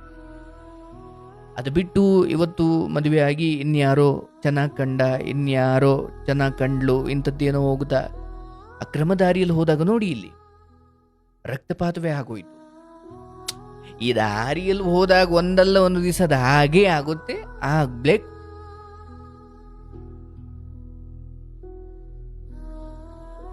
ಯಾವಾಗ ನಮ್ಮ ದಾರಿಗಳು ತಪ್ಪಿರ್ತಾವೋ ಆಗ ನಾವು ಒಳ್ಳೆಯ ಜಾಗವನ್ನು ಹೇಗೆ ಹೋಗ್ಲಿಕ್ಕೆ ಸಾಧ್ಯ ಅಥವಾ ಹೇಗೆ ಒಳ್ಳೆಯ ಸ್ಥಳಗಳನ್ನು ತಲುಪಲಿಕ್ಕೆ ಸಾಧ್ಯ? ನಮ್ಮ ದಾರಿಗಳು ಶುದ್ಧವಾಗಿರಬೇಕು. ದಾರಿಗೂ ಮುಂಚೆ ಅದು ನಮ್ಮ ಅಂತರಂಗದ ಒಂದು ನಿಯತ್ತು, ಒಂದು ಸದ್ಗುಣ. ಇಲ್ಲಪ್ಪ, ಕಟ್ಕೊಂಡಿದ್ದೀನಿ, ನನ್ನ ಗಂಡ ಅಥವಾ ನನ್ನ ಹೆಂಡತಿ, ಅವಳಿಗೆ ನಾನು ನಿಯತ್ತಾಗಿರಬೇಕು ಅಥವಾ ನನ್ನ ಗಂಡನಿಗೆ ನಾನು ನಿಯತ್ತಾಗಿರಬೇಕು. ಅದಕ್ಕಿಂತ ಶ್ರೀವಂತ, ಅದಕ್ಕಿಂತ ಸುಂದರ ಅಂಗ, ಅದಕ್ಕಿಂತ ಇನ್ನೇನು ಸುಖ ಶಾಂತಿ ನೆಮ್ಮದಿ ಕೊಡೋನು ಸಾವಿರ ಬರಲಿ, ನನ್ನ ಪಾಲಿಗೆ ಬಂದಿದ್ದಕ್ಕೆ ನಾನು ನಿಯತ್ತಾಗಿದ್ದರೆ ಅದು ಸಕ್ರಮ. ಆದರೆ ನನ್ನ ಪಾಲಿಗೆ ಬಂದಿರೋದ್ರ ಕುರಿತು ನನಗೇನೇನೋ ಅಷ್ಟೇನು ತೃಪ್ತಿ ಇಲ್ಲ ಅಂದಾಗ ಆ ಕಡೆ ಈ ಕಡೆ ಗಮನ ಕೊಡ್ಲಿಕ್ಕೆ ಹೋಗಿ ಬೇಲಿ ಹಾರ್ಲಿಕ್ಕೆ ಹೋದರೆ ಅದು ಒಂದಿವ್ಸ ಹೆಣವಾಗೋದೆ ಅಲ್ಲ, ಎಲ್ಲ ಒಂದಿವ್ಸ ಸಾಯೋದೇ ಹೌದು. ಆದರೆ ಈ ರೀತಿ ಇಂದ್ರಿಯ ಅಥವಾ ಮನಸ್ಸಿನ ತಾಳಕ್ಕೆ ತಕ್ಕಂತೆ ಕುಣಿಯೋಕೆ ಹೋದರೆ ಕಾಲೇ ಮುರಿದು ಹೋಗುತ್ತೆ. ಬೇಡ.